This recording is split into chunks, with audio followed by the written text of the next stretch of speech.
Live coverage starting soon.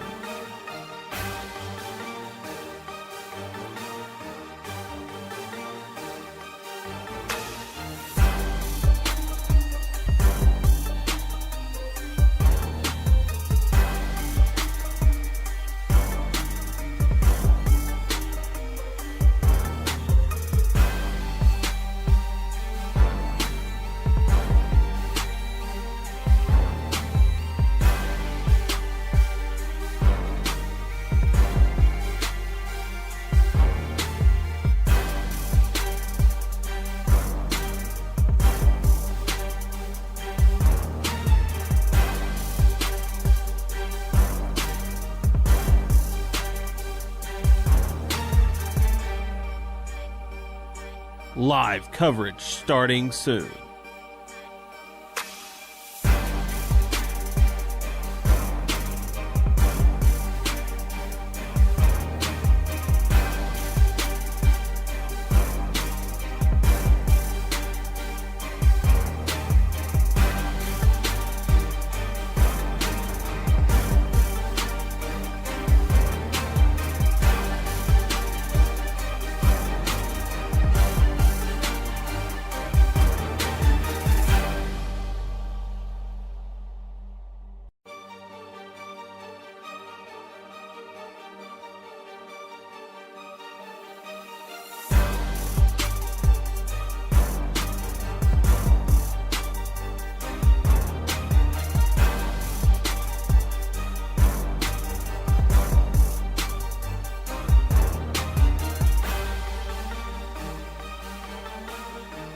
Live coverage starting soon.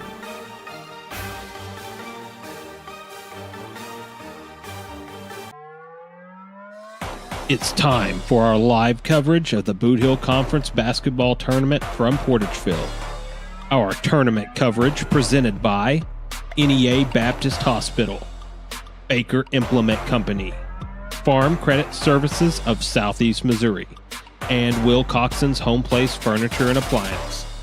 Broadcast sponsors include the Portageville School District, Pemiscot Dunklin Electric and Fiber, Ellington Insurance, First State Bank and Trust, the Caruthersville School District, Carmack Shell and Convenience Store, the Bank of Missouri, District 150 State Representative Cameron Bunning Parker, the City of Portageville, BPS Telephone, Arcosa Marine Products, Hubbard and Hoke Furniture, Pemiscot County District 2 Commissioner Bon Meredith, the South Pemiscot School District, Delta Auto Parts and Salvage, the Pemiscot County Special School District, Southern Bank, District 149 State Representative Donnie Brown, Pemiscot County District 1 Commissioner David Greer, the Pemiscot County Sheriff's Department, and Pitts Collision and Towing.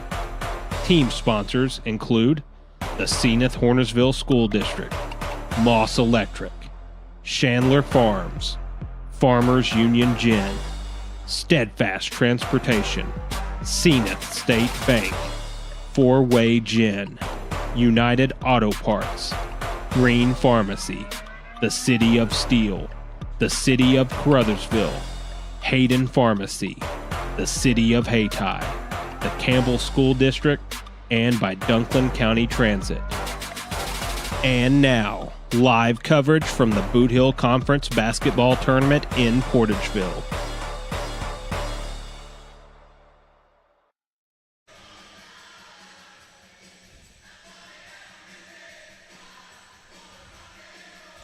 Hello, everyone, and welcome to the Bootheel Conference Basketball Tournament as we come to you from Portageville High School tonight. It is semifinal night, and we have two girls' games to determine the finalists in the girls' division. Coming up first, it will be top seed Portageville. The Lady Bulldogs of Portageville taking on the Lady Bulldogs of South Pemiscot. South Pem, the 4th seed, knocking off Zenith Hornersville to reach the semifinal round. And the Portageville Lady Bulldogs knocking off Caruthersville to get this matchup in our first semifinal tonight. Second semifinal will feature the number 2 seed Malden Green Wave taking on the number 3 seed Holcomb Lady Hornets. The Lady Hornets playing, of course, in the Bootheel Conference ladies division of the basketball tournament. The men from Holcomb will be in action at the Tri-County tournament next week down at Southland, and we will have all the coverage also from the Tri-County tournament coming up next week. Should be a big night of basketball action, so get settled in. Get ready to go, and we're going to have all the action for you here tonight as we get set for our broadcast opening tip about 6 o'clock. Both teams have already been out on the floor. We do want to remind you, of course, we have a lot of different streaming platforms. Tad Jones can probably fill you in more, but I want to mention we are the only radio broadcast from the Bootheel Conference Basketball Tournament, and we're on 3 of the Pollock stations. Of course, right here in Portageville, Sports Radio KMIS AM and FM, our outlet here in the area. And then also down in Pemiscot County, we're on KCRV FM 105.1. We also have audio streams at kcrvradio.com and also on kmisradio.com. And Tad Jones has us streaming on just about every one of our social media platforms, and we'll let him fill you in here. Yeah, tell us about your social media platforms, Tad. So tonight we're coming to you live on all 3 Facebook pages. We're on the KTMO Facebook page, KMIS Facebook page, and the KCRV Facebook page. We're also live on X, formerly known as Twitter, on the KTMO FM X page. We're also on KTMOradio.com. If you go to the live streams tab, click on KTMO Live, you'll find us there.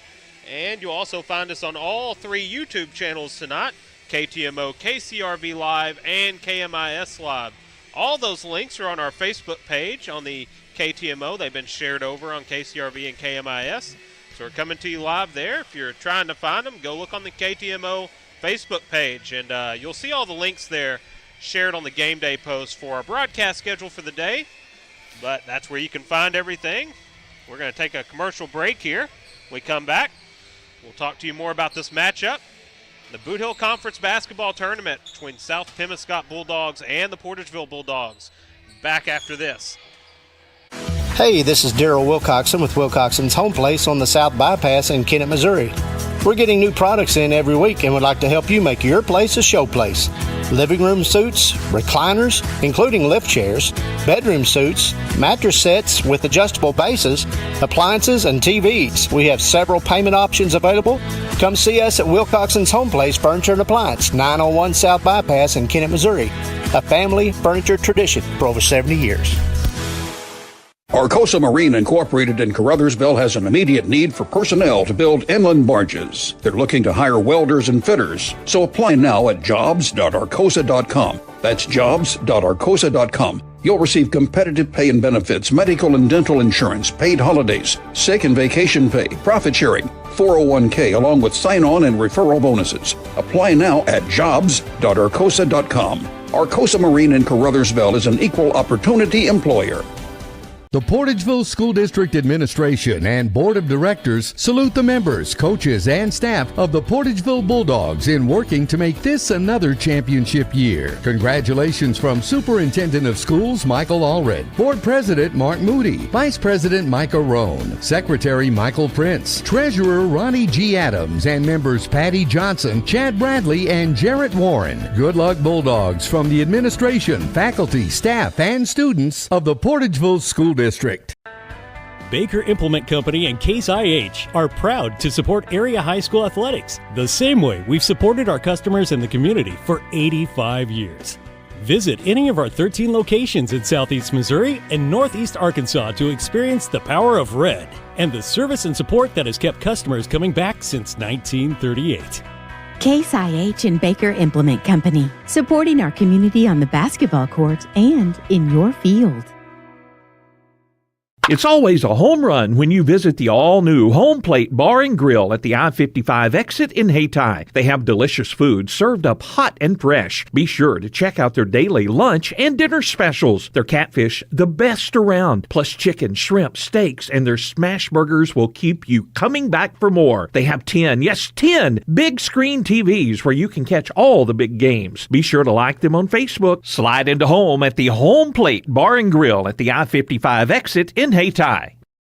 Good luck to the South Pemiscot Bulldogs from the South Pemiscot R5 School District. Superintendent Glenn Carter, Board President David Green, Vice President Alan Southern, Treasurer Lance Crawford, and board members Nojai McDaniel, Stephen Stubblefield, Jessica Carr, and Dustin Crawford join in sending their best wishes. Go Bulldogs from the students, faculty, staff, and administration at the South Pemiscot R5 School District in Steele, Missouri.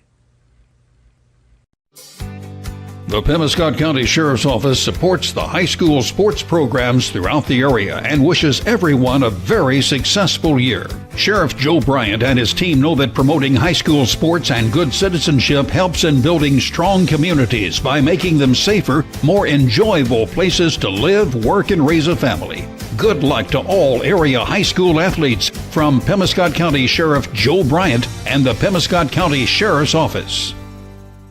For more than 8 decades, Pemiscot Dunklin Electric Cooperative has been the trusted provider of reliable, secure, and cost-effective electricity for our community. Now, they've added Pemiscot Dunklin Fiber, a cutting-edge fiber optic network delivering lightning-fast gigabit internet and crystal-clear phone services. Experience the epitome of customer care with our dedicated local representatives, now located on Kennett's North Bypass and Riggs Street. Discover more at pdec.coop. Pemiscot Dunklin Electric and Pemiscot Dunklin Fiber, your gateway to connectivity and excellent service. The city of Portageville extends congratulations to the Portageville Bulldogs on another fine year. You represent our school and community in a very positive manner and have contributed to making this year's team one of the best ever to wear the blue and white. On behalf of the city of Portageville, Mayor Rodney Walker, Alderman Christine Adams, Chris Hollingshead, Mike Cook Jr., Gary Falk, City Clerk Rachel Rather, and all city employees who send their very best wishes. Good luck, Bulldogs, from the city of Portageville. As your District 149 Missouri State Representative, Donnie Brown knows the value of high school sports and how it helps to shape our young people for the challenges of tomorrow. That's why Donnie Brown is pleased to be a broadcast sponsor of high school sports here on Pollock Radio. Good luck and best wishes to all from your District 149 State Representative, the Honorable Donnie Brown, serving the citizens of New Madrid, Pemiscot, and Mississippi counties. Paid for by Citizens for Donnie Brown. Angie Kellums, Treasurer.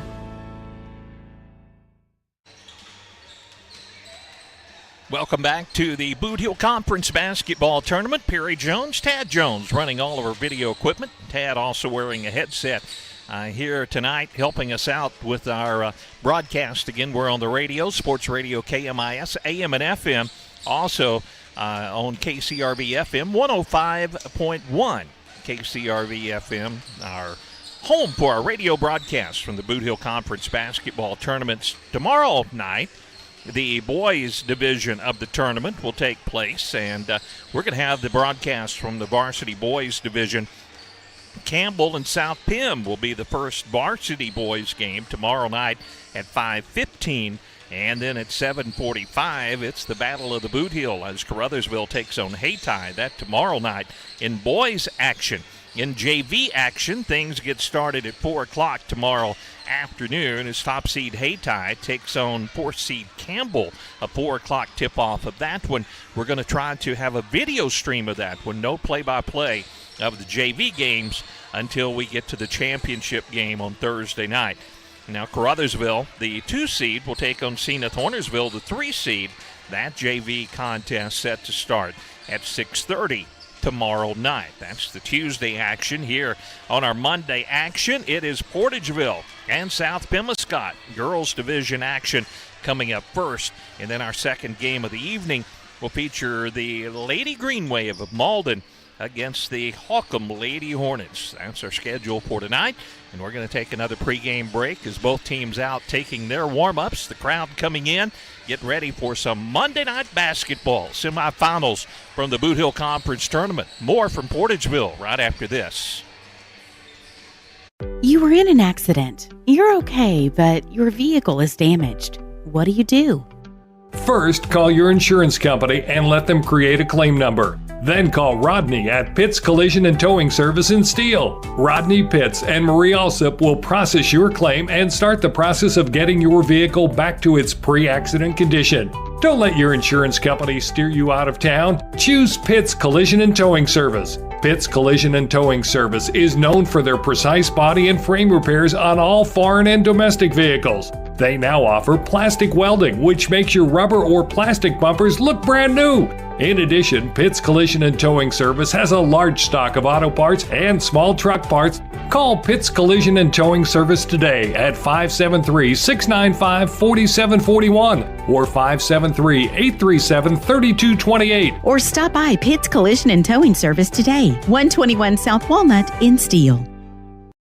At First State Bank and Trust, your future matters to us. Whether opening your first checking account or growing savings for the future, we're here to help with innovative tools and personalized service. FSBT offers a range of deposit options to fit your needs. For nearly a century, we've been committed to the financial needs of our local customers. Secure your future with a bank that's been trusted for generations of families in Southeast Missouri. First State Bank and Trust. Your money, your future, your bank. Member FDIC. At Carmack Shell and Convenience Store, convenience is more than just a catchy word. It's what they're all about. Carmack never closes and is always open with convenience items including hot foods, sandwiches, and grocery items, plus a complete stock of beverages. Carmack is just off the interstate and is your source for Shell gas and diesel fuel. Never mind the time of day or night, because Carmack Shell and Convenience Store is always open and conveniently located right off I-55 at Exit 1. Look for the giant American flag. Carmack, one of your high school sports boosters. Cameron Bunting Parker, your District 150 Missouri State Representative, is a supporter of high school academics and sports throughout the region. She takes this opportunity to salute all area teams. As your District 150 State Representative, Cameron Bunting Parker wants to hear your views and your concerns. She's proud to serve the people of Southeast Missouri at the state capitol as your voice in Jefferson City. Good luck to all area teams from Cameron Bunting Parker, your Missouri State Representative for District 150. Paid for by the committee to elect Cameron Bunting Parker, Philip A. Santi, Treasurer. It's all about connections. Who you work with matters, who you trust, and the people who trust you. We're all part of something greater. Because when you succeed, we all do. We're a part of a community. We understand that everything you do matters, and we're all connected. The Bank of Missouri. Live well, bank well. If disaster strikes, what would happen to your business? Let the professional team at Ellington Insurance make sure you're covered. Ellington Insurance offers a wide range of services from group and property insurance to commercial general liability, business auto, small business and workers' comp from companies you trust like Philadelphia, Liberty Mutual, Columbia, and Travelers. Ellington Insurance understands the needs of local businesses because they're one too. Contact them today and get covered in Portageville and Caruthersville or online at ellingtoninsurance.com. Good luck to the Caruthersville Tigers from Caruthersville School District 18. The team is enjoying another great year, and School District 18 encourages everyone to attend the games and support the Tigers throughout the season. Good luck, Tigers, from Superintendent of Schools Brad Gerling, Board President Jimmy Lyons, Vice President Lee Bethune, Treasurer Chloe White, and board members Tom McCall, Joe Cagle, Teresa Tidwell, Shay Clark, and the faculty, staff, and students of Caruthersville School District 18. Every dollar counts. At Farm Credit Southeast Missouri, it is our mission to help your bottom line. If you have a farm, agribusiness, or rural home financed at a bank on a short-term rate or with a balloon payment looming, we may have the long-term solution. We have the products and the expertise that can set you up for long-term success. Fixed rates, no farm credit fees, one less worry. Farm Credit Southeast Missouri, your ag lender.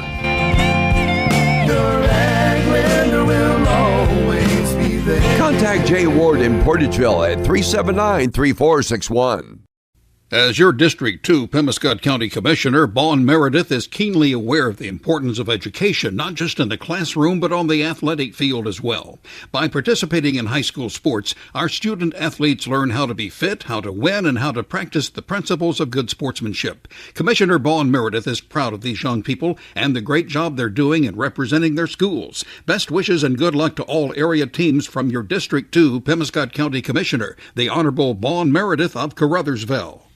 The Pemiscot County Career and Technology Center can provide the training you need for an entry-level position in today's advanced technical career fields. They'll help you get ahead with classes in automotive technology, ag building structures and construction trades, restaurant management, health occupations, industrial electronics, plus welding technology. All programs are backed by on-campus support and testing services. For information, call 359-2601 and get on the road to success with Pemiscot County Career and Technology Center. Call 359-2601.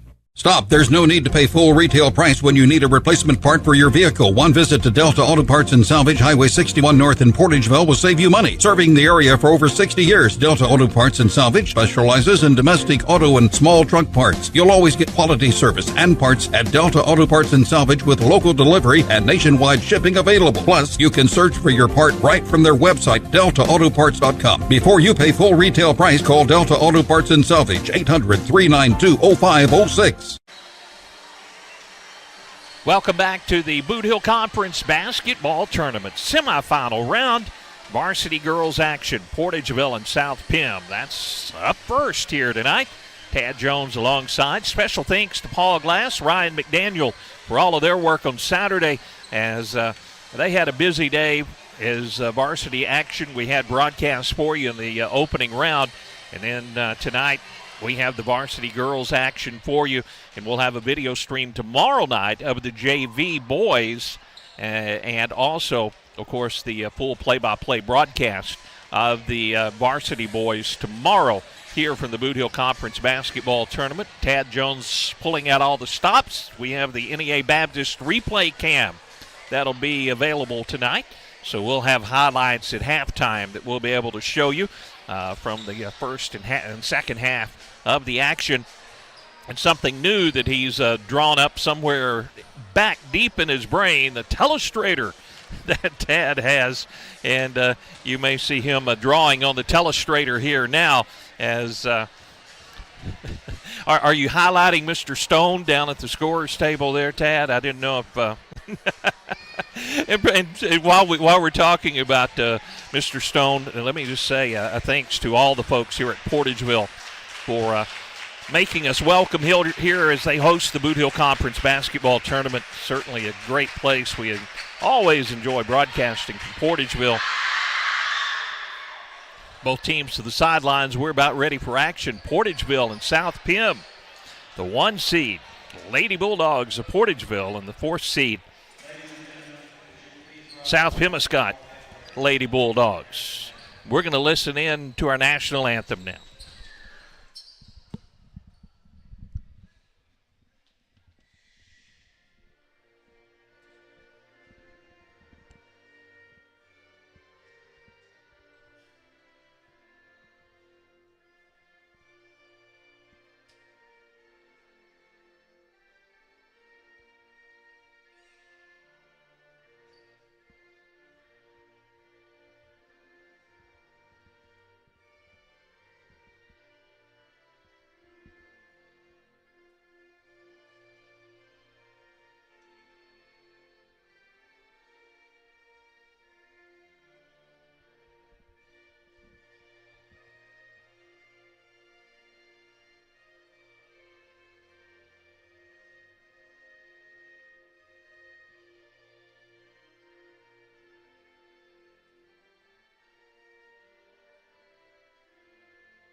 Our national anthem. Now we're going to check the starters here tonight. Visitors on the scoreboard will be South Pemiscot. And starting will be the senior Farmer. Also starting for South Pim, Mia Gonzalez. Also starting for the Lady Bulldogs, Lakia Robinson. Also starting for South Pim will be Takaya Wooden, and rounding out the starting lineup for the Lady Bulldogs, Malia Duckworth. Now for Portageville, starting Gloria Farmer, one of the starters for the Lady Bulldogs. Maggie Priggle, the junior, also one of the starters for Portageville. Also starting, Deja Arterbridge for Portageville. Taryn Irby, also one of the starters for Portageville, and rounding out the starting lineups, I believe, we'll check the other starters. I didn't catch the number when they were introduced here, but Coach Fowler visiting with her team, and that is Janiah Smith, the senior. I thought it was Smith, and it is. So Farmer, Priggle, Arterbridge, Smith, and Irby for Portageville. For South Pim, it's Farmer, Gonzalez, Robinson, Wooden, and Duckworth. If you're watching our video stream, Portageville in the light jerseys, they get the opening tip. They take it right to the hoop. Miss the shot. They get the offensive rebound. Irby for the three. It rims off, no good. Follow back up, no good. One more attempt, and the ball comes loose in the middle of the lane. Picked up there by Farmer. Outlet pass into the front court. And a drive to the basket. Ball lost out of bounds, and last touch by South Pemiscot. Goes out of bounds. Wooden driving to the hoop. The ball comes loose, and now full court pressure by South Pim. Irby gets the inbounds pass. South Pim trying to pressure the basketball. Irby brings it in the front court. Now the numbers to Portageville. Down low, they can't get the shot away. And the ball stolen away by South Pim. Long way down the floor. Ball goes out of bounds. Last touch by Portageville. Farmer was trying to break past everyone going the other way. Now Farmer inbounds on the baseline. For South Pemiscot. Wide open down low. The shot rims out. Boy, good look inside. Wouldn't go. Now here's Portageville on the breakaway, and the layup on the other end by Farmer is good. Portageville goes up 2-0. And now Portageville will press full court. Farmer gets the inbounds pass. Throws it into the front court to Wooden. Wooden down toward the baseline. Picks up the dribble, goes across the lane. Here's a shot for two for Mia Gonzalez. Gonzalez ties us up at 2. Portageville against this full court pressure, trying to get it inbounds. Ball knocked loose for a moment. Now Irby will get it in the backcourt. Now finally Portageville gets it in the front court. Smith takes it down the lane, right side of the lane. Now gets it back, shoots it from 10, rims off, no good. Rebound to South Pim's Duckworth. Outlet pass to Farmer. Farmer crossed the lane left side. The driving layup is good by Wooden. 4-2. South Pim with the lead. Inbounds pass is tipped and saved by South Pim. They create the turnover. Back inside. Turnaround shot in the paint. No good. As Wooden couldn't get this one to fall. And the rebound to Portageville. Smith to the wing to Irby. Her three. No good. A little strong. Offensive rebound Portageville. But the ball is tied up. Arterbridge came down with the rebound, but it was tied up inside. Possession arrow facing South Pemiscot. So South Pim gets the basketball. Coach Kelly Fowler wants a timeout, so we'll take one as well. Back with more in 30 seconds. BPS Network's goal is to keep you connected to each other and to the world. Since 1996, BPS has been serving Southeast Missouri with the latest technology to provide quality and reliable communication service to their customers. BPS recognizes the importance of our youth and would like to wish all the teams the best of luck. BPS, keeping you connected.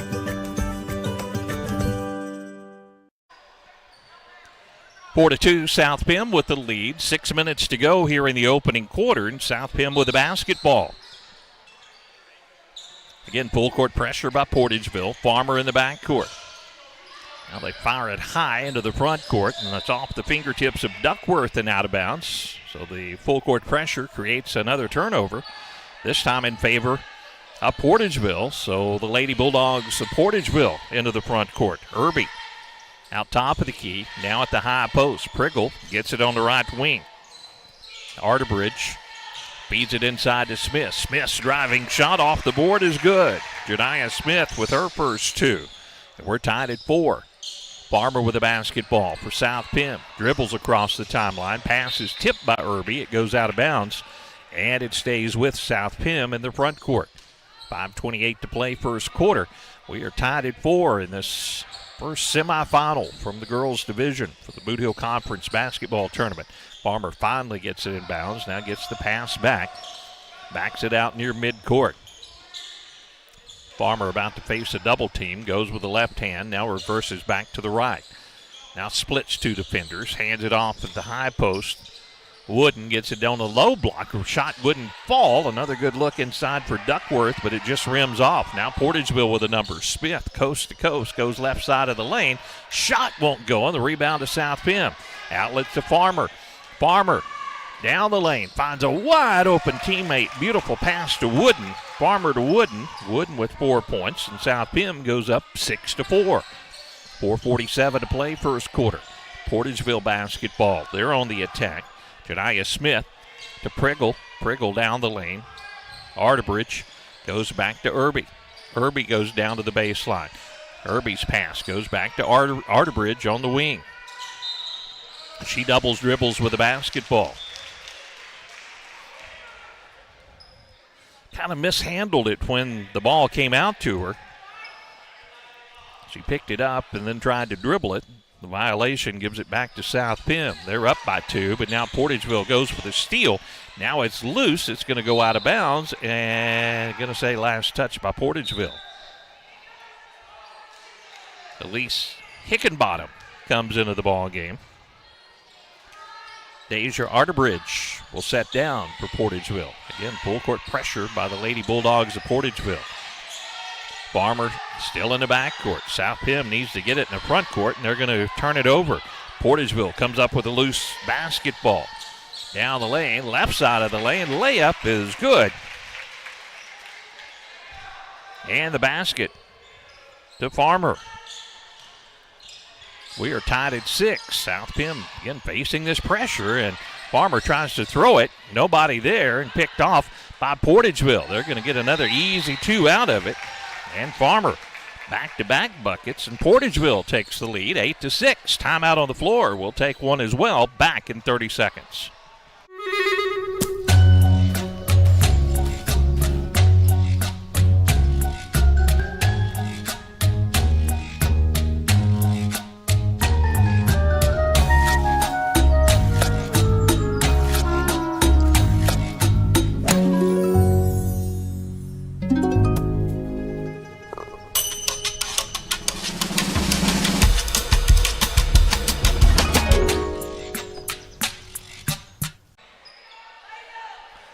Thanks to all of our broadcast sponsors who make our coverage from the Boot Hill Conference basketball tournament possible. Couldn't do it without our sponsors. 8-6, Portageville leads.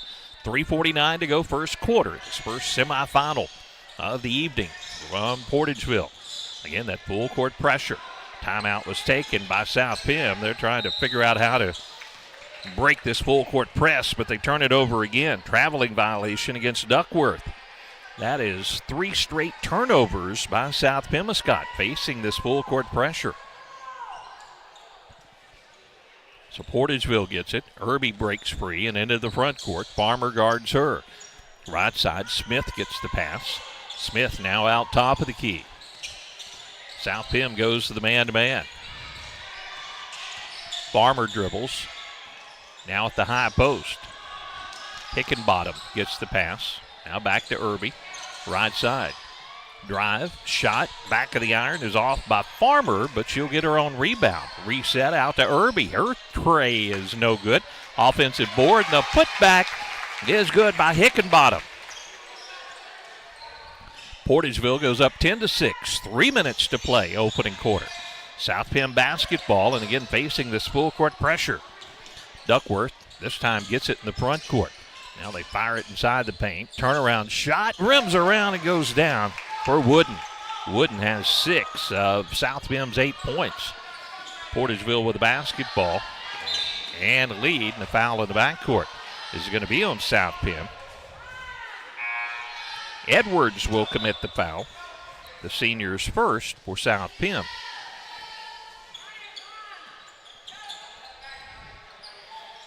Portageville inbounds. That's the first foul of the ball game. Coming here with 2:40 to play in the first quarter. A drive down the paint. Shot wouldn't go. Arterbridge. Loose basketball picked up by the Bulldogs. Lady Bulldogs of Portageville with the offensive putback, but it wouldn't go. Wooden tracks down the loose ball in the corner. Outlets to Farmer, who takes it in the front court around the defender. Now picks up the dribble. She's trapped on the wing, and a timeout is taken by South Pemiscot. 2:10 to play first quarter, 10-8. Portageville with a lead, back in 1 minute. The human body is capable of the extraordinary.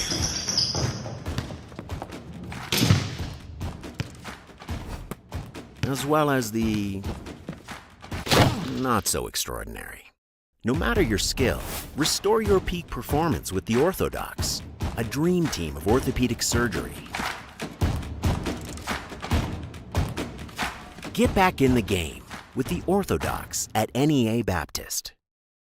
Pemiscot County District 1 Commissioner David Greer knows the importance of supporting all school athletic events. That's why he's a sponsor of high school sports here on this Pollock Broadcasting Company station. Commissioner Greer supports the players, coaches, and students at all Pemiscot County schools and encourages everyone to come out and show your support by attending all games, both home and away. Again, good luck to all Pemiscot County athletes from your District 1 Pemiscot County Commissioner, the Honorable David Greer.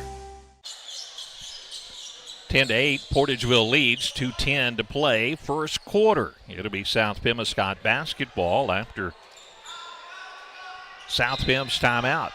South Pem inbounds on the baseline. Farmer gets the pass, now between the circles, facing a double team. Pass goes on the right side. Edwards dribbles in, passes off to Robinson. Robinson at the elbow, top of the key, now goes on the right wing. Three ball on the way, it's too strong by South Pem, but they get an offensive rebound. They'll have another opportunity down low. Farmer gets it, tries to pass it out. Finds a teammate out on the wing. That's Wooden with the basketball. Now on the left side, Farmer gets it back and backs out near midcourt. Goes around the defender, pass at the high post, now back to Farmer. Now out top of the key, three-point attempt is blocked. Edwards attempted it, but Edwards gets it right back. South Pem now gets it to Farmer, left wing. Mishandled the basketball, now puts the ball on the floor and dribbles to her right, circles back to her left and faces a double team. She goes back to her right.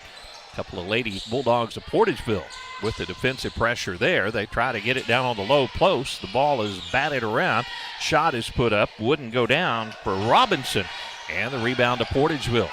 Up by 2, 1 minute to play in the first quarter. A drive down the lane and a foul is called as Janiah Smith took it to the hoop. And Janiah will shoot the first free throws of the ball game coming here with 57 seconds to play in the first quarter. Portageville leads 10-8.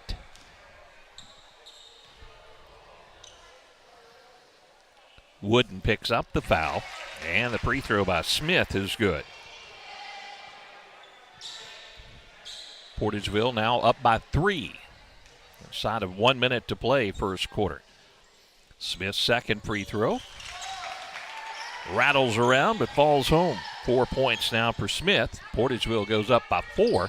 South Pem with the basketball. Farmer again facing that full court press. This press has caused South Pem problems here in the first quarter. Pass in the front court picked off by Priggle, but now her pass picked right back off by Wooden, and Wooden will lay it up. 8 points now for Wooden in the opening quarter. Portageville up by 2, 35 seconds to play here in the first quarter. Priggle down the right side of the lane, puts it up a little short, no good, and the rebound to South Pem. Outlet pass goes to Farmer. 25 seconds to play in the quarter, and the ball poked out of bounds from behind by Portageville's Farmer, and it will stay with South Pem on the baseline. Hickenbottom and Saxton coming in for Portageville. South Pem basketball on the baseline. Open on the inbounds play. Edwards gets it, dribbles up on the wing. Looking for Farmer, running the baseline. Couldn't get it to Farmer. Now Wooden, she's been the hot hand here in the first quarter, will drive on the low block. Shot won't fall.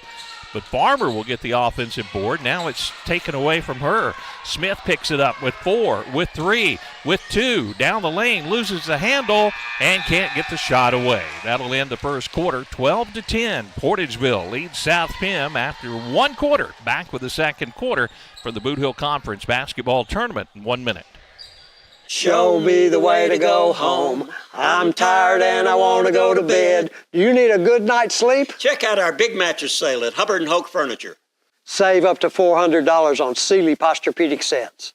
Save up to $625 on iComfort memory foam sets. Get your best night's sleep with this luxurious adjustable base. You can always hear me singing this song. Show me the way to go to Hubbard & Hoke Furniture, Blyville and Osceola. The City of Steele supports South Pemiscot High School and takes this time to recognize the players and coaches of this year's South Pemiscot Bulldogs.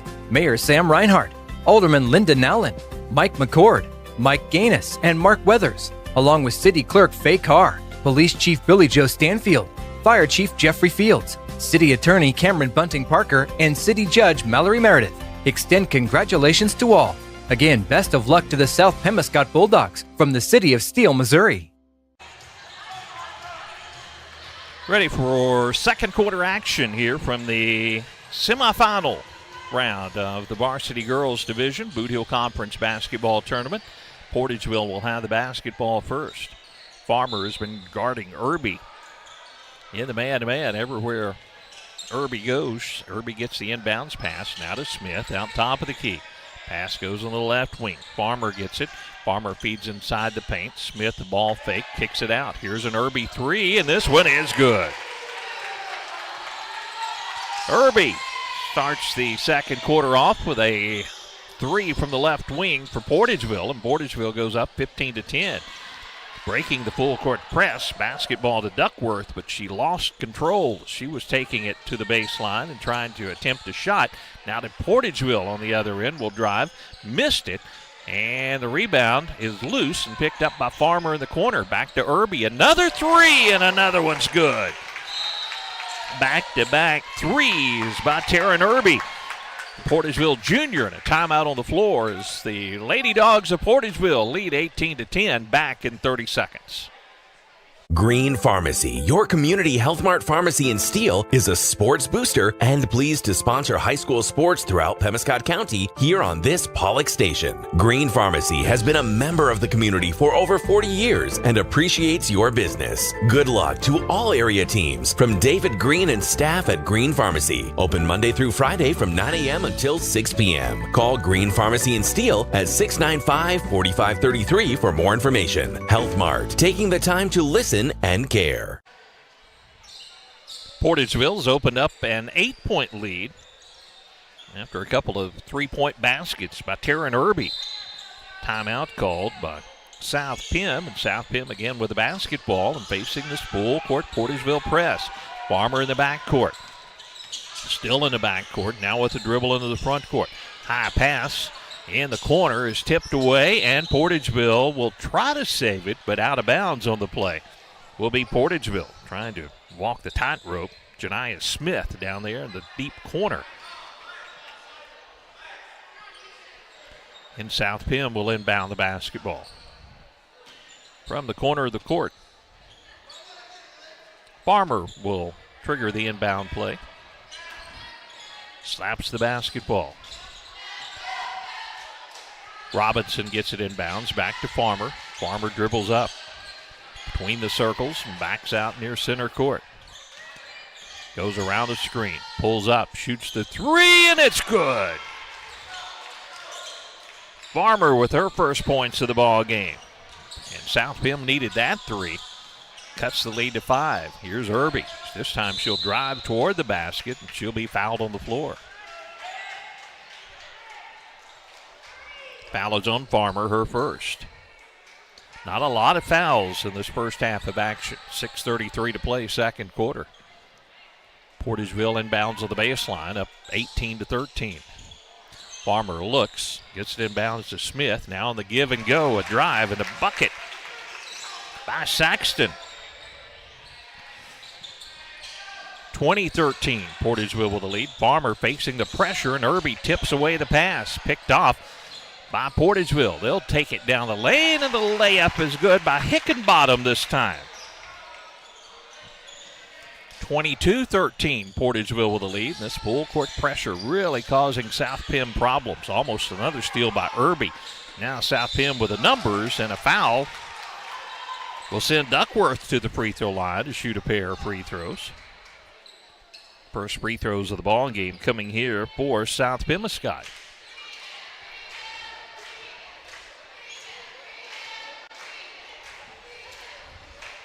Saxton commits the foul, the Portageville freshman, her first. And the first free throw for Duckworth is nothing but net. Her first points of the ball game.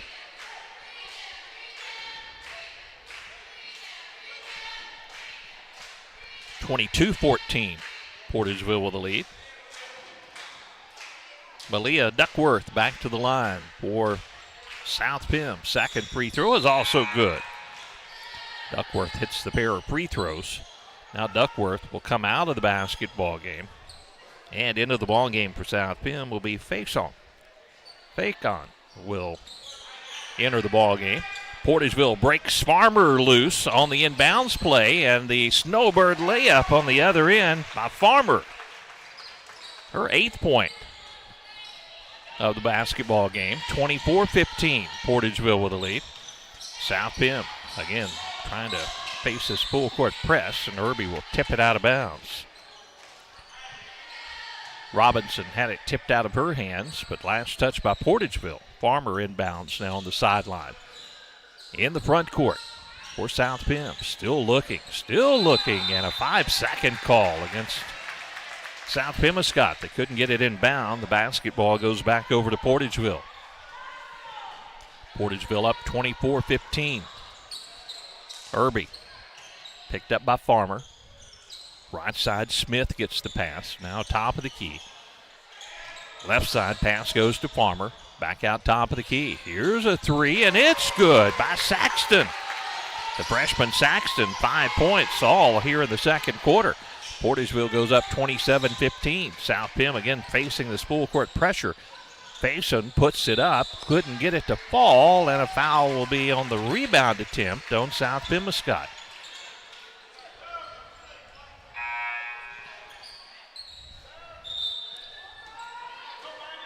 Wooden picks up her second foul for South Pim. Priggle comes in, setting down. Will be Saxton. Nope, check it. Hickenbottom will set down. For Coach Kelly Fowler's Portageville Lady Dogs. 27-15, Portageville with the lead in the basketball. Saxton will dribble into the front court. To the elbow, now lost the handle, shovels it out, picked up by Smith. Smith, she'll take it down the lane. Jump pass is batted around and goes out of bounds off South Pim. So it stays with Portageville along the baseline. 27-15 our score, 5:02 to play, second quarter. Farmer slaps the basketball, gets it to Smith in the paint on the inbounds play. Couldn't get it to fall. Farmer gets the offensive board and fouled on the putback attempt, and that's going to be Edwards' second foul for South Pim. Free throws coming here for Farmer. Farmer 6 points in the first quarter, added a field goal here in the second quarter, and now her first free throw is good for her 9th point of the ball game. Portageville now up 27-16. Malia Duckworth returns for South Pemiscot. Farmer's second free throw is off, no good, but she'll get her own rebound to Irby. Now Saxton pulls up. Her elbow jumper is good. Saxton, 7 points, all here in the quarter. 29-16, Portageville. Farmer trapped as she crosses the midcourt stripe. The ball is loose. Smith goes for it, and the foul is going to be on South Pemiscot. They turn it over again against this full court pressure. Faison picks up the foul. Portageville inbounds on the sideline. 4th team foul of the quarter. on South Pim. So free throws for Portageville with the next South Pim foul. Smith penetrates now to Farmer on the wing. Shot no good, and rebound to Duckworth. Duckworth outlets to Farmer. Farmer takes it all the way to Irby, who tries to draw the charge, and they're going to call the foul on the floor. And a blocking foul, I believe, is going to be called on Irby.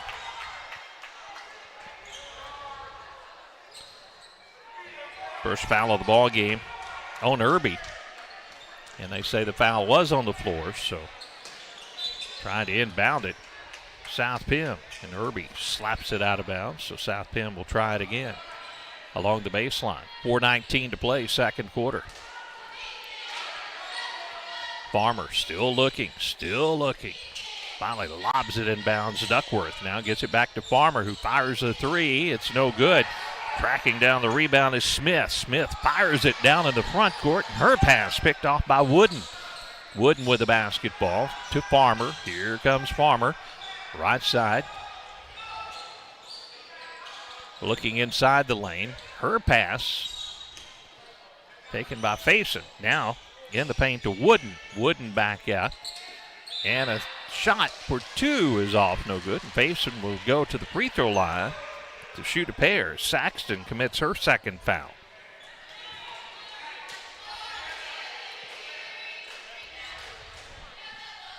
(30-15) Portageville with a lead. 3:50 to play second quarter. Kimora Faison misses the first free throw. She'll have one more coming. Hickenbottom comes back into the ball game. Irby will get a breather as well for Portageville. Here with 3:50 to play, second quarter. Portageville up 30-15. Second free throw is short, no good. And a rebound to Farmer for Portageville. Outlets to Smith. Smith finds an opening all the way down the lane, puts it up and scores. Smith took it coast to coast once she got the outlet pass after Farmer's rebound. 32-15. Portageville with a lead. Farmer with the basketball, and this full court press from Portageville has been the difference in the first half of this one. South Pim's just been unable to handle the pressure. Duckworth gets it on the low block. Now the shot on the wing is up, no good, and the rebound again to Smith for Portageville. Smith dribbles it into the front court, gives it to Farmer on the left wing, feeds down low, turnaround shot by Priggle is left short on the rim. Farmer with a rebound, goes around a couple of defenders into the front court. Now she'll lose her balance, fall to the floor, and a jump ball is called.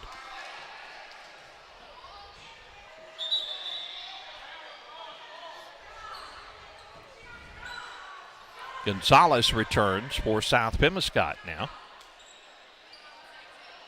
Farmer inbounds on the baseline, just inside of 3 minutes to play here in the first half. Farmer still looking. Well, she can't find anyone to give it to. Finally breaking free is Wooden. Wooden, she'll launch the three, and it's a little strong, no good. Rebound is taken away by Portageville. Smith with the basketball on the wing, had it poked away from behind. That is Josie Caton into the basketball game for Portageville, and the foul on the baseline is going to be on South Pim. Farmer was fouled on the play. That's the 15th foul for South Pemiscot. Now Irby comes in. Arterbridge also comes in, and free throws on the far end of the floor will be Gloria Farmer.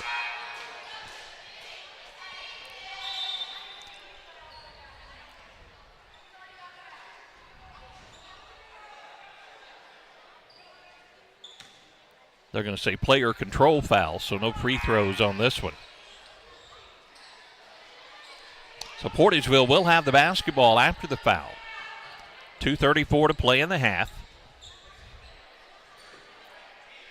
South Pim will press full court. Irby with the basketball. Fires it in the front court. Arterbridge almost traveled, but kept the pivot foot down. Gets it back to Irby. Irby in the paint. Shoots and scores. 8th point of the quarter for Irby. Did not score in that first quarter, but Portageville's opened up a 34-15 lead, and here's the press again. Gonzalez in the backcourt. They need to get it across the timeline. Gonzalez finally does. Faison gets it on the left wing. Picking up the basketball. Now Gonzalez will get the pass and take it out near midcourt. Faison on the left wing. Feeds over the top. Ball is tipped once and twice, and now it's tied up inside the paint. Arrow points in favor of Portageville with 1:48 to play, second quarter. Janiah Smith returns to the floor for Portageville.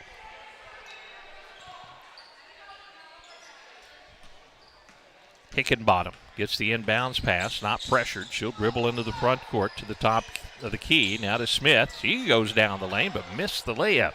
Duckworth with the rebound. Smith will poke it away from behind. Now they try to save the basketball on the baseline, and they do. Great hustle by Portageville that time. Into the front court. Hickenbottom will get it, take it to the baseline, and Duckworth will slap it out of bounds. It stays with Portageville along the baseline.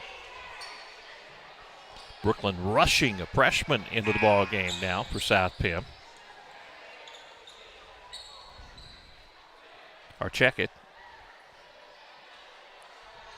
Farmer will return to the floor, also for South Pim. Inbounds the basketball to Arterbridge, slapped out of bounds by Farmer. So it stays with Portageville along the baseline. Now out toward the corner. Smith will inbound the pass. Smith looking. Now gets it back. Across the lane, and the ball tied up. This time the arrow in favor of South Pim. 1:18 to play, second quarter, 34-15. Gonzalez will come out for South Pim. Into the ball game will be Wooden once again. Wooden gets the inbounds pass and gives it away to Farmer. Now back to Wooden, but Wooden had it poked away from behind. Down the lane, shot is good by Arterbridge. Good feed that time, Irby, after coming up with a loose basketball. 36-15, Portageville. Ball knocked out of bounds, and it will stay with South Pemiscot. 59 seconds to play here in the second quarter. Top seed Portageville is pulled away in this one. 2-point ball game at the end of the first quarter, but the second quarter is really pulled Portageville out in front. South Pim gets a little closer, though, with a shot by Wooden. That's her 10th point of the ball game. Leading all the South Pim scores. Now Smith on the other end. Pulls up the low block. Needs some help. Gets the pass away. Hickenbottom. Back to Smith. Smith dribbles up toward the top of the key. Gives it away to Irby. Irby. Back to Hickenbottom. She'll shoot the three. It's no good. Ball goes out of bounds off Portageville and back over to South Pim. South Pim trails 36-17. 24.5 seconds to play here in the first half. Priggle back into the ball game for Portageville. Gloria Farmer also into the ball game for Portageville. Full court press again by Portageville. Again, South Pim has a hard time finding anyone breaking free, and finally Houston into the ball game breaks free. Long pass into the front court, sails out of bounds, so it goes back over to Portageville.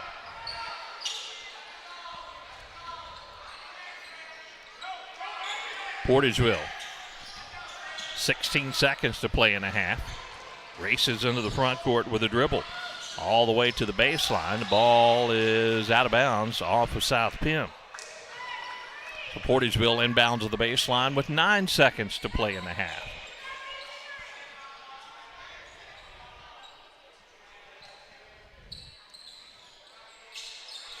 Smith gets the pass, feeds back down on the baseline to Farmer, who'll shoot and score. Nice inbound set play. 11 points now for Farmer. And the clock ticks down to 0, and that'll end the half. 38-17. Portageville leads South Pim in this varsity girls semifinal. We'll take a break. Check the first half highlights from Portageville when we return right after this. Congratulations to all high school sports teams from United Auto Parts and Steel, a broadcast sponsor and supporter of South Pemiscot Bulldog Sports. United Auto Parts is your Napa parts store in the South Pemiscot area, and they have the parts you need for cars, trucks, and farm equipment with overnight delivery on most orders. When you need quality Napa Auto Parts, call the United Auto Parts team of Ben, Brian, Corlette, or Dan at United Auto Parts. 135 South Walnut and Steel, open Monday through Friday at 6:30 a.m. Call 695-4466. Hey, this is Daryl Wilcoxon with Wilcoxon's Home Place on the South Bypass in Kennett, Missouri. We're getting new products in every week and would like to help you make your place a show place. Living room suites, recliners, including lift chairs, bedroom suites, mattress sets with adjustable bases, appliances, and TVs. We have several payment options available. Come see us at Wilcoxon's Home Place Furniture and Appliance, 901 South Bypass in Kennett, Missouri. A family furniture tradition for over 70 years. Arcosa Marine Incorporated in Caruthersville has an immediate need for personnel to build inland barges. They're looking to hire welders and fitters, so apply now at jobs.arcosa.com. That's jobs.arcosa.com. You'll receive competitive pay and benefits, medical and dental insurance, paid holidays, sick and vacation pay, profit sharing, 401k, along with sign-on and referral bonuses. Apply now at jobs.arcosa.com. Arcosa Marine in Caruthersville is an equal opportunity employer. The Portageville School District Administration and Board of Directors salute the members, coaches, and staff of the Portageville Bulldogs in working to make this another championship year. Congratulations from Superintendent of Schools Michael Allred, Board President Mark Moody, Vice President Micah Roan, Secretary Michael Prince, Treasurer Ronnie G. Adams, and members Patty Johnson, Chad Bradley, and Jarrett Warren. Good luck, Bulldogs, from the administration, faculty, staff, and students of the Portageville School District. Baker Implement Company and Case IH are proud to support area high school athletics the same way we've supported our customers in the community for 85 years. Visit any of our 13 locations in Southeast Missouri and Northeast Arkansas to experience the power of red and the service and support that has kept customers coming back since 1938. Case IH and Baker Implement Company, supporting our community on the basketball court and in your field. It's always a home run when you visit the all-new Home Plate Bar and Grill at the I-55 exit in Hayti. They have delicious food served up hot and fresh. Be sure to check out their daily lunch and dinner specials. Their catfish, the best around, plus chicken, shrimp, steaks, and their smash burgers will keep you coming back for more. They have 10 big screen TVs where you can catch all the big games. Be sure to like them on Facebook. Slide into home at the Home Plate Bar and Grill at the I-55 exit in Hayti.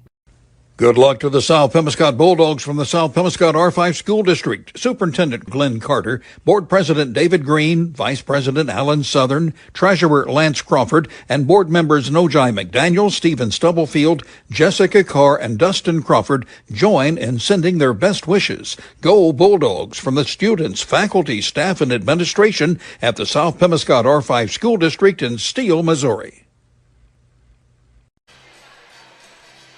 Perry Jones, Tad Jones back at the half for the Bootheel Conference Basketball Tournament. 38-17 our halftime score.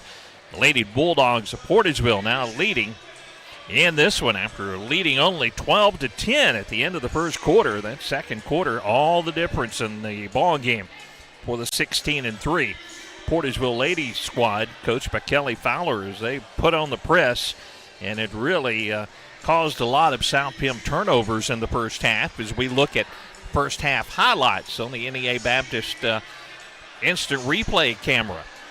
Thanks to Tad Jones setting all of that up and providing that for us here in the first half. Here's the scoring for South Pem. Kayla Wooden leads the way with 10 points. The only South Pem Lady Bulldog player in double figures. She has 10.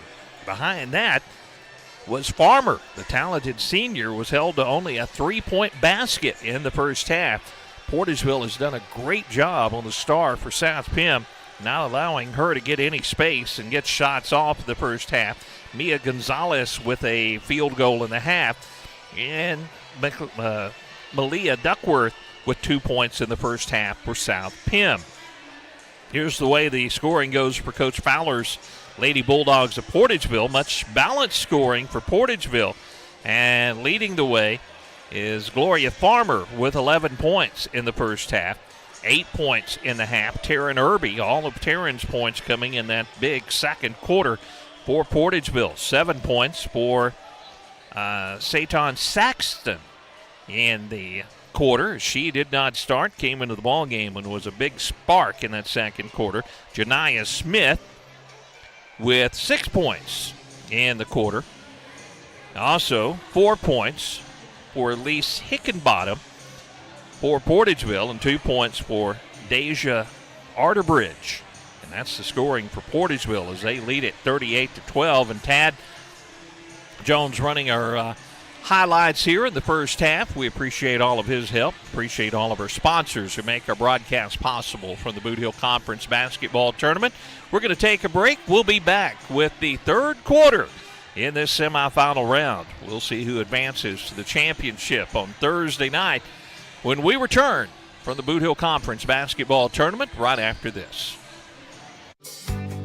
The Pemiscot County Sheriff's Office supports the high school sports programs throughout the area and wishes everyone a very successful year. Sheriff Joe Bryant and his team know that promoting high school sports and good citizenship helps in building strong communities by making them safer, more enjoyable places to live, work, and raise a family. Good luck to all area high school athletes from Pemiscot County Sheriff Joe Bryant and the Pemiscot County Sheriff's Office.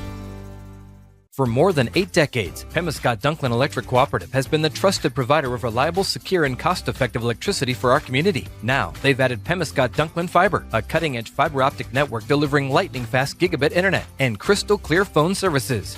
Experience the epitome of customer care with our dedicated local representatives, now located on Kennett's North Bypass and Riggs Street. Discover more at pdec.coop. Pemiscot Dunklin Electric and Pemiscot Dunklin Fiber, your gateway to connectivity and excellent service. The city of Portageville extends congratulations to the Portageville Bulldogs on another fine year. You represent our school and community in a very positive manner and have contributed to making this year's team one of the best ever to wear the blue and white. On behalf of the city of Portageville, Mayor Rodney Walker, Alderman Christine Adams, Chris Hollingshead, Mike Cook Jr., Gary Falk, City Clerk Rachel Rather, and all city employees who send their very best wishes. Good luck, Bulldogs, from the city of Portageville. As your District 149 Missouri State Representative, Donnie Brown knows the value of high school sports and how it helps to shape our young people for the challenges of tomorrow. That's why Donnie Brown is pleased to be a broadcast sponsor of high school sports here on Pollock Radio. Good luck and best wishes to all from your District 149 State Representative, the Honorable Donnie Brown, serving the citizens of New Madrid, Pemiscot, and Mississippi counties. Paid for by Citizens for Donnie Brown. Angie Kellums, Treasurer. You were in an accident. You're okay, but your vehicle is damaged. What do you do? First, call your insurance company and let them create a claim number. Then call Rodney at Pitts Collision and Towing Service in Steele. Rodney Pitts and Marie Alsop will process your claim and start the process of getting your vehicle back to its pre-accident condition. Don't let your insurance company steer you out of town. Choose Pitts Collision and Towing Service. Pitts Collision and Towing Service is known for their precise body and frame repairs on all foreign and domestic vehicles. They now offer plastic welding, which makes your rubber or plastic bumpers look brand new. In addition, Pitts Collision and Towing Service has a large stock of auto parts and small truck parts. Call Pitts Collision and Towing Service today at 573-695-4741 or 573-837-3228. Or stop by Pitts Collision and Towing Service today, 121 South Walnut in Steele.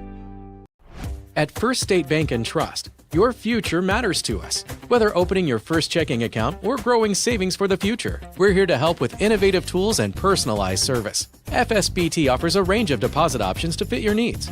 For nearly a century, we've been committed to the financial needs of our local customers. Secure your future with a bank that's been trusted for generations of families in Southeast Missouri. First State Bank and Trust. Your money, your future, your bank. Member FDIC.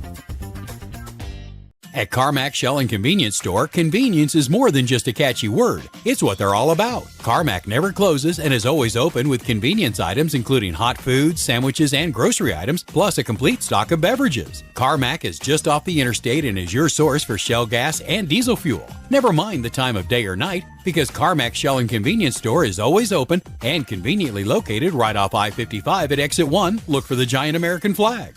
Carmack, one of your high school sports boosters.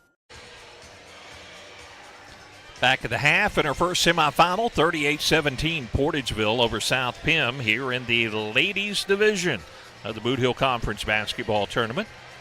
Thanks to athletic director and head baseball coach Tyler Trover here at Portageville.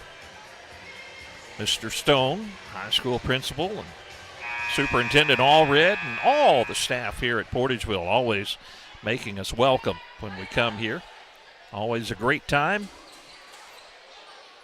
A great facility for the basketball games here on the Jim Bidwell Court. What was it? For basketball fans, it was fun watching Coach Bidwell's teams through the years.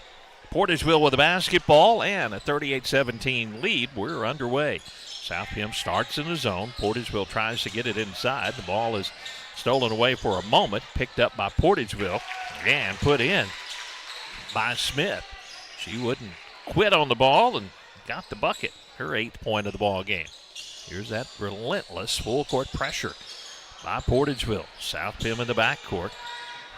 Gonzalez trapped. Now Farmer with the basketball. They're going to have to hurry. Robinson at midcourt throws it way over the top. Now the numbers to South Pim, but they can't get the shot to fall. A good look by Wooden, but she'll get her own rebound and fouled on the putback attempt. She'll have a couple of free throws.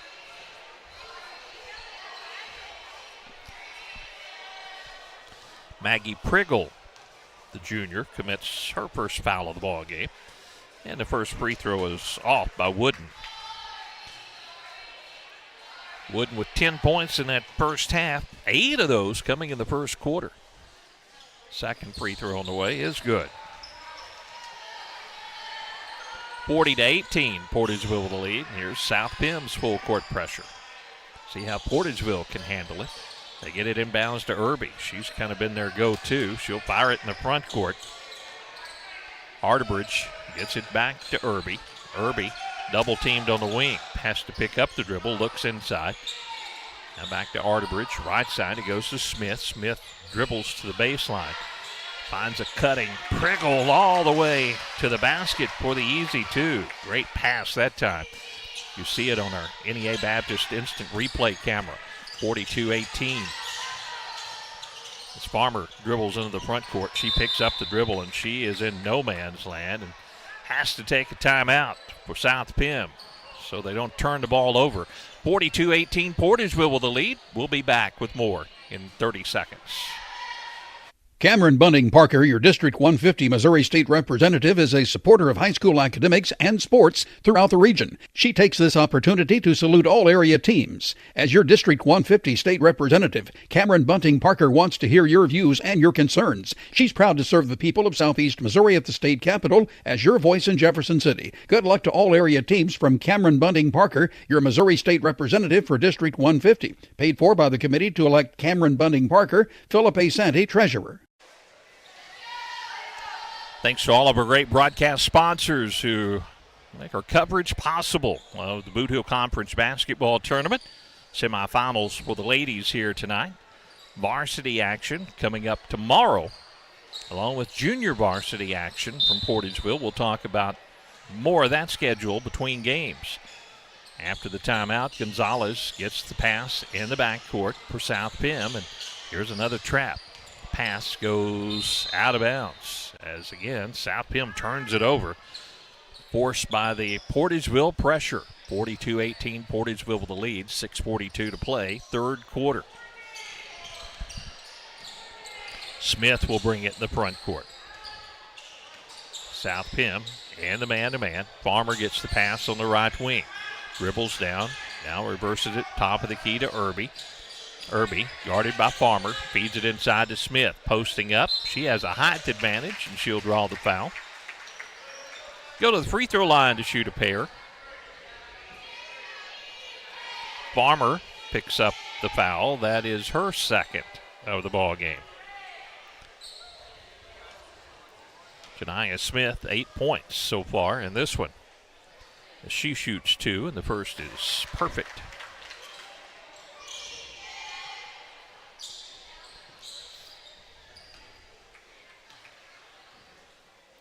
Second free throw is also perfect for Smith. I think she shot 4 free throws. I don't think she's hit the rim yet. They've all been swishers through the net. Ball trapped at midcourt. Farmer will get it into the front court and down the lane, and the layup is good by Wooden. 13 points for Wooden. Good job by Farmer escaping the pressure and then getting the easy basket for her teammate. Ball is tipped away from Priggle. Now there'll be a collision at midcourt. Foul, I think, is going to be the third on Farmer. And it is.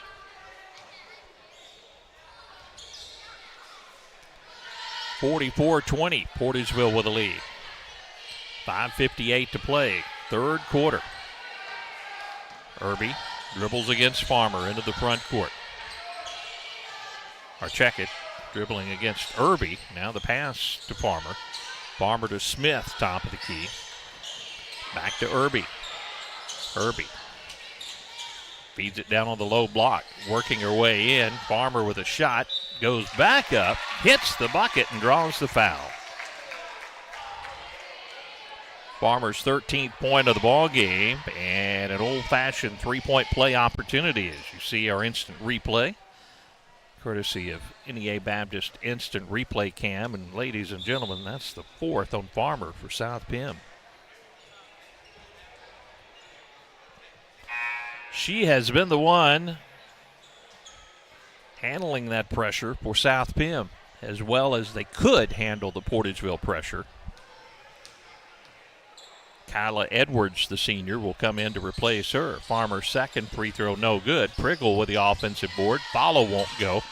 And now the rebound to South Pim, but the outlet pass, Arterbridge will pick it off.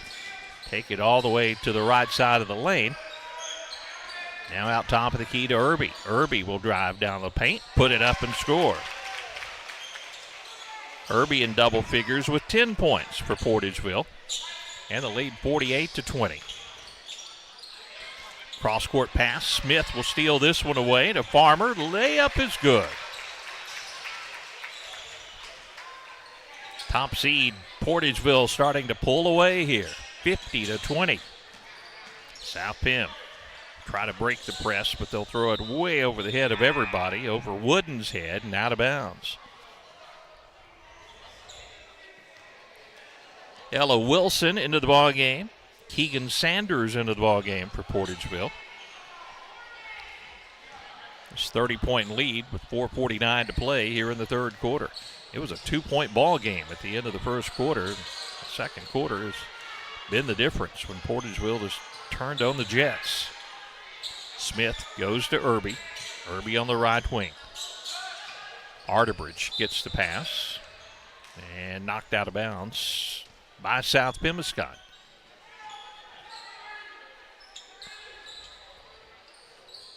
Irby will inbound for Portageville.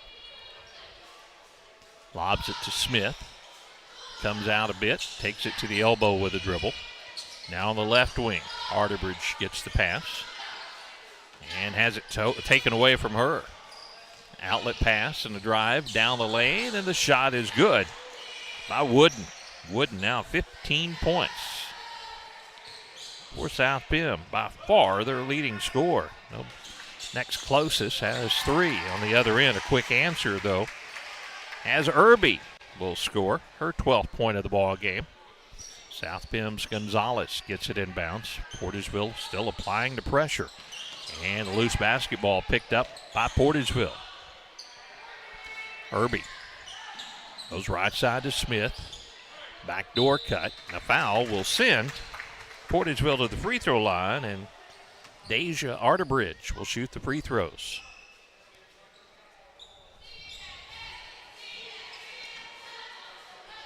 Kyla Wooden picks up the foul. That's her third for South Pemiscot.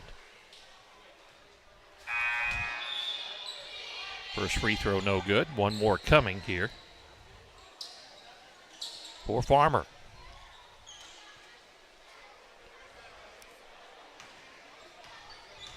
Coming up next, second seed Malden taking on third seed Holcomb. Second free throw no good. Irby, though, will get it back out to Farmer. Farmer has it tipped out from behind, or Arterbridge has it tipped out from behind. She went to the rack. Now she will set down into the ball game for Portageville is Saxton. Portageville triggers the inbounds play. Still looking. Somebody needs to break free, and finally pass out top of the key to Wilson. Gets it to Irby. Irby with a double team. Gives it away to Smith. Smith around the defender. Takes it to the free throw line. Backs it out beyond the arc. Now driving Saxton. Shot put up no good. And the rebound South Pim. 3:20 to play third quarter. 52-22. Portageville with the lead and a trap at midcourt. And the ball is tied up. Possession arrow in favor of South Pemiscot. Well, that pressure from Portageville has been relentless the entire ball game.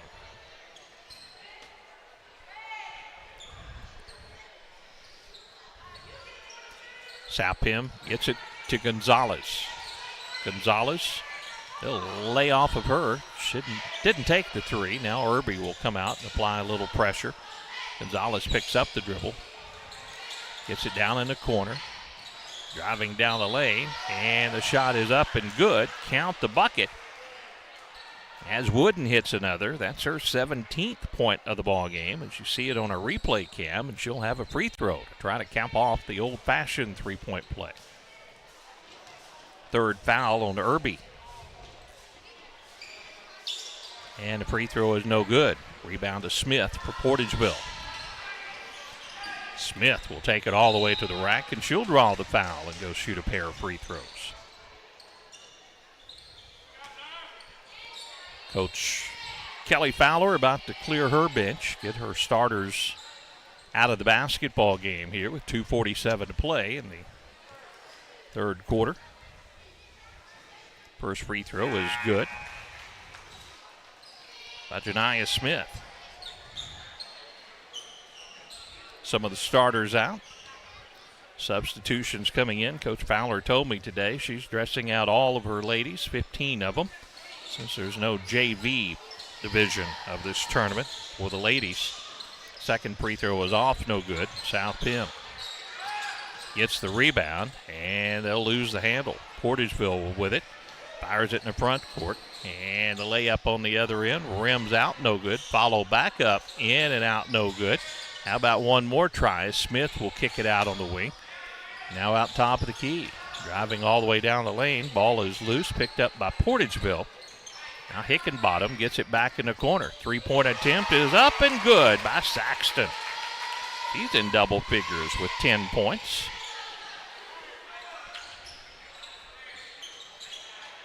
Gonzalez with the basketball, and here's that full court pressure.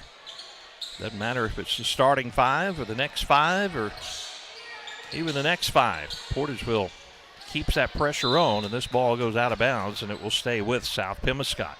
Down to 1:51 to play in the third quarter, 56-24. Portageville with the lead. Arterbridge comes into the ball game, and coming out, Janiah Smith. Gonzalez, she'll shoot this three. No good, but she'll get her own rebound. South Pim another opportunity. Top of the key. Basin shoots the three and scores. 56-27, Portageville. 1:30 to play, third quarter. Saxton to the dotted line in the paint. Back to Hickenbottom, and a foul on the play.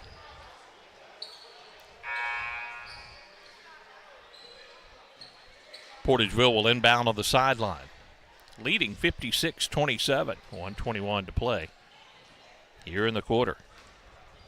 Third quarter, and now free throws coming for Elise Hickenbottom. Couple of field goals, 4 points for Elise. First free throw is short, no good. Malia Duckworth, the sophomore, back into the ball game for South Pim.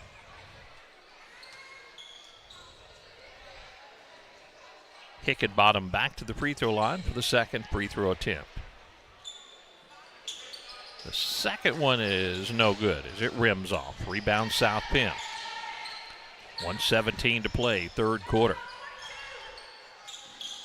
And the ball stolen away by Portageville. Saxton with a steal down the lane. Shoots it, missed it, but the rebound taken away by Portageville. Another opportunity. Hickenbottom now. Caton on the right wing. Shot is no good, but another offensive rebound. Another chance. Hickenbottom gets it. Fires it inside the paint. Turnaround shot, no good. Follow back up, no good. One more time, back up, no good. Portageville controlling the boards. Now the ball is still saved one more time to Portageville. Back to Hickenbottom. She'll drive down the lane, and an offensive foul called against Portageville. Illegal screen against Portageville. 34 seconds to go, third quarter. 56-27.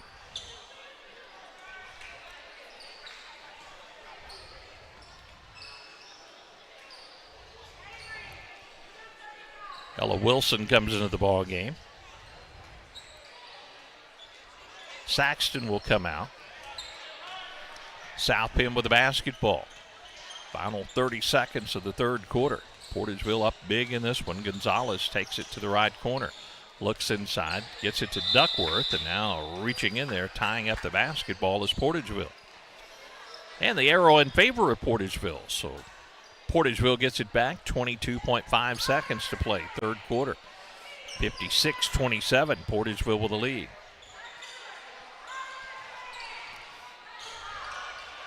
.9 lead for Portageville. They're trapped at midcourt, almost a turnover. Portageville saves it. Now Wilson takes it to the baseline, back out top of the key. Portageville trying to get a shot away, and they're not going to do so as corner of the lane shot is they did get the shot off, but it rims off, no good. I didn't think they were going to get the shot off, but that'll end the quarter. 56-27, Portageville in control as we go to the fourth quarter, back in 1 minute. It's all about connections. Who you work with matters. Who you trust, and the people who trust you. We're all part of something greater. Because when you succeed, we all do. We're a part of a community. We understand that everything you do matters, and we're all connected. The Bank of Missouri. Live well, bank well. If disaster strikes, what would happen to your business?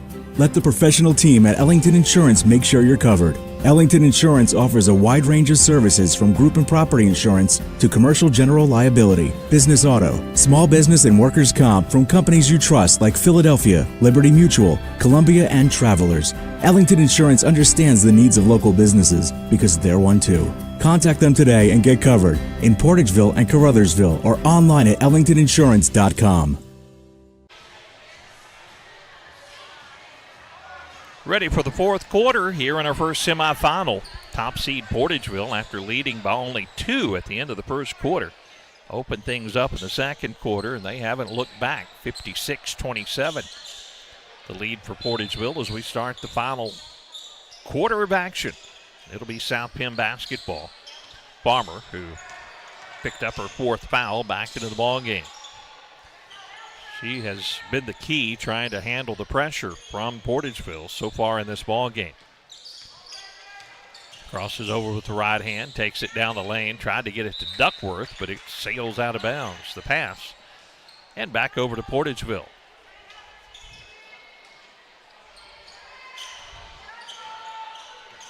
Irby gets the inbounds pass, and she'll bring it the other way for Portageville. Right side to Smith. Smith out top of the key. Hickenbottom.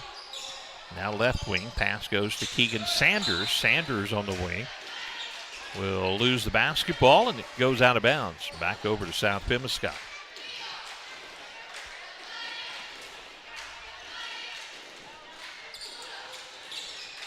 Coming up next, second seed Malden third seed Holcomb. We'll have all of that action for you as well on the radio and also our live video stream. South Bend turns it over again, trying to get it inside the paint. Another pass too high and out of bounds. 56-26.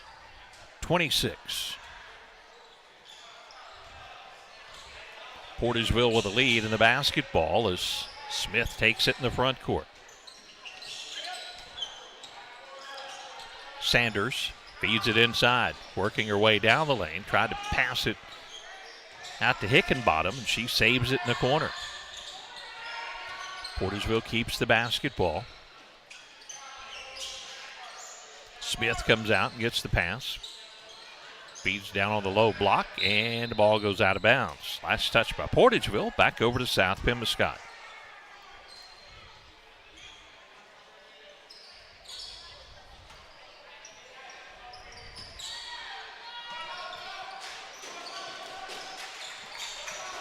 Farmer into the front court, Portageville, and the man-to-man here.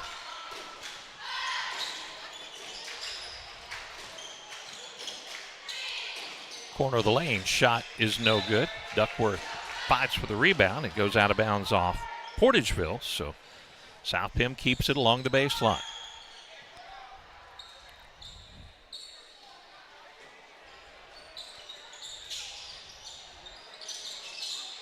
Duckworth gets it inbounds, now to Farmer.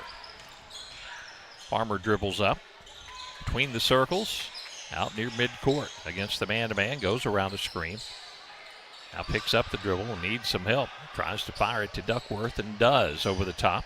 Gets it back to Farmer. Farmer corner of the lane and a foul. Foul on the floor on Portageville. No free throws here as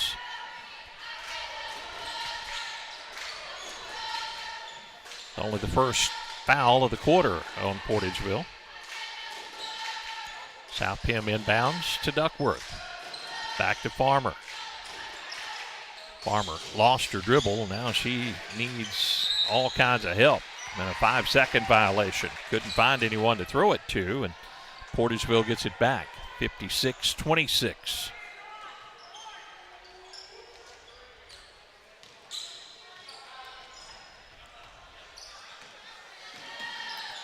Smith for Portageville. Right side to Sanders. Sanders to Irby. Irby left open. Three. Good. Taryn Irby, 15 points in the basketball game. A replay courtesy of NEA Baptist Hospital. 59-26. That's what the official scoreboard says. I think Tad has one extra point for South Pem up on the board. Farmer with the basketball. Tries to feed it over the top to Duckworth. Turns, shoots, missed it, and a rebound to Smith for Portageville. Smith out of the pack, all the way down the lane. Wide open teammate, and a layup by Hickenbottom is good.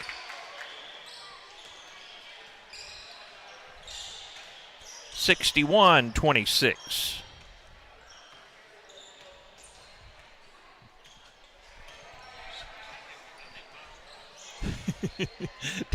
Tad sticking by his point total here, so we'll just leave up 27. In the end, it's not going to matter. Farmer on the baseline shoots and scores. Well, she has been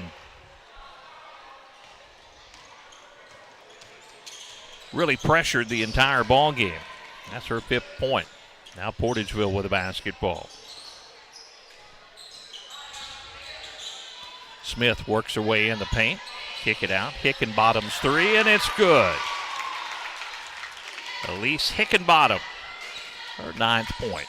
64-28.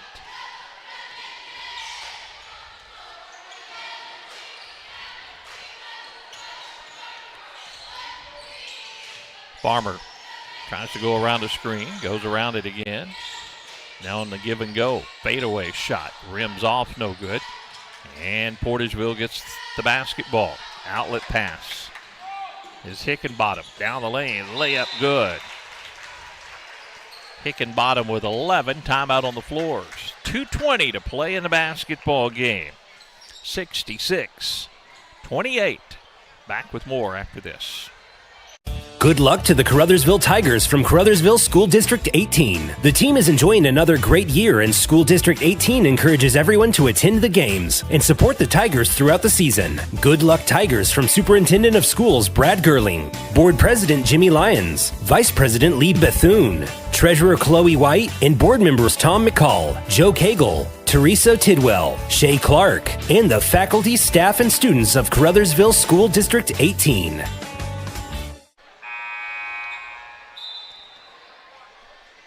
.220 remaining in this one as Portageville, the top seed, will go on to play in the championship game. That will be at 6:15 on Thursday. That'll be the middle game of all the activities. JV game will be first, then the varsity girls and varsity boys to follow on Thursday night.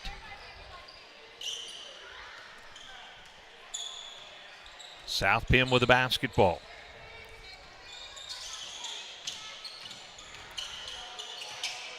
Farmer feeds over the top to Duckworth, and a foul on Portageville.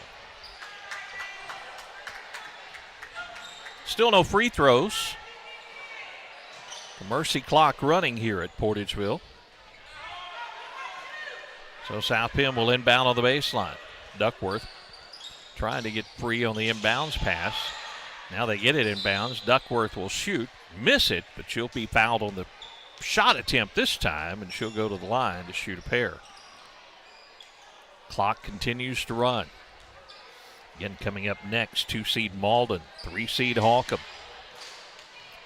We'll have that coverage for you right here from the Bootheel Conference Basketball Tournament in Portageville.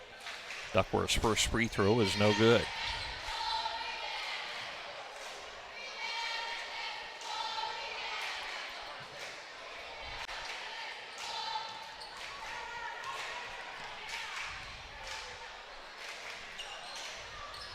Second free throw is good. My scoring adds up to what Tad has on his scoreboard. So we're going to leave our score up, even though my scoring is very unofficial and it's not going to matter in the very end. The ball is tipped away and stolen by Farmer. Farmer's outlet pass, and it's going to sail out of bounds and back over to Portageville. 66-30. That's the score unofficially that we have here. I know with all the excitement, they may catch the total when they add everything up at the end of the ball game. Nonetheless, Portageville is going to go to the championship game, play either Malden or Holcomb. Foul by South Pim, and that's going to just about do it as Portageville will inbound on the sideline. And that's the ball game. 66-30, our final score. Portageville over South Pemiscot. We'll take a break, check the second half highlights and the scoring in this one as we wrap it up. Game one from the Bootheel Conference Tournament right after this. Every dollar counts. At Farm Credit Southeast Missouri, it is our mission to help your bottom line. If you have a farm, agribusiness, or rural home financed at a bank on a short-term rate or with the balloon payment looming, we may have the long-term solution. We have the products and the expertise that can set you up for long-term success. Fixed rates, no farm credit fees, one less worry. Farm Credit Southeast Missouri, your ag lender. Your ag lender will always be there. Contact Jay Ward in Portageville at 379-3461. As your District 2 Pemiscot County Commissioner, Bon Meredith is keenly aware of the importance of education, not just in the classroom, but on the athletic field as well.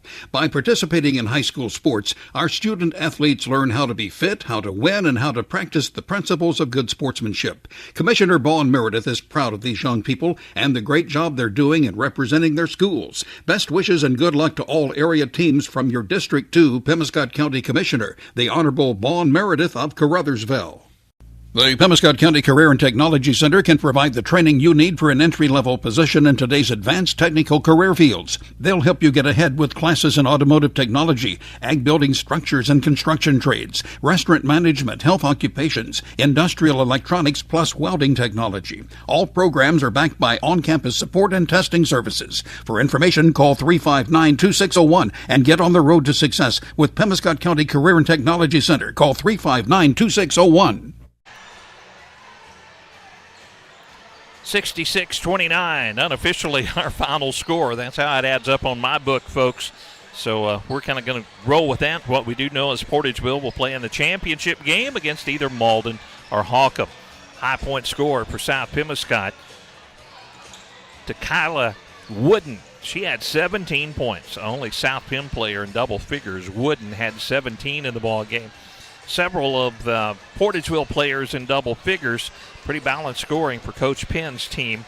Farmer finishes the ball game with 15 points. Gloria Farmer, 15 points.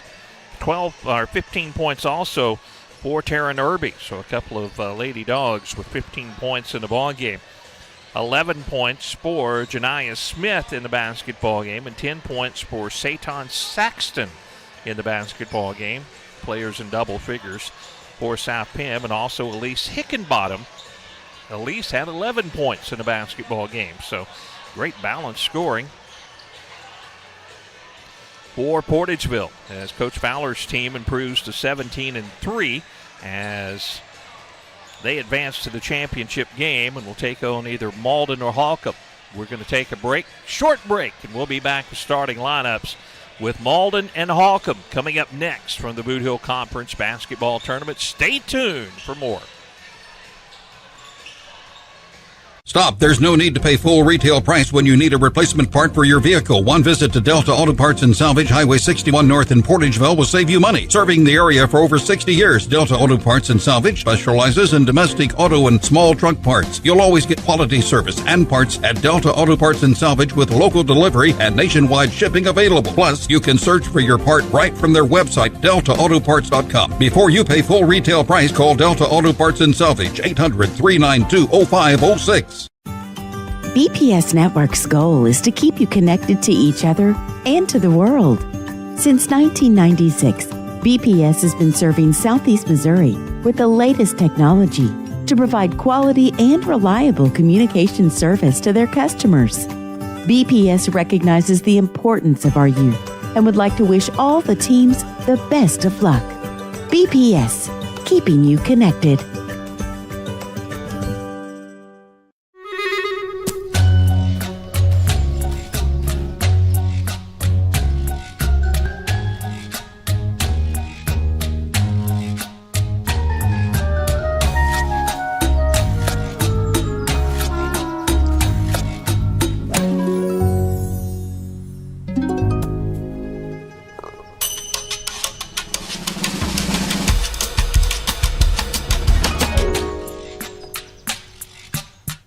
The human body is capable of the extraordinary.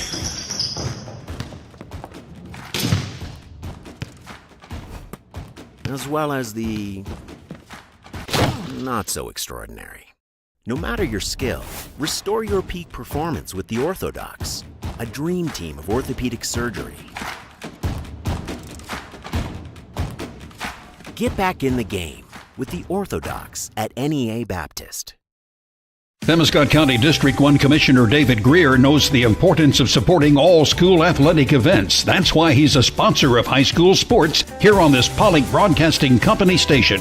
Commissioner Greer supports the players, coaches, and students at all Pemiscot County schools and encourages everyone to come out and show your support by attending all games, both home and away. Again, good luck to all Pemiscot County athletes. From your District 1 Pemiscot County Commissioner, the Honorable David Greer.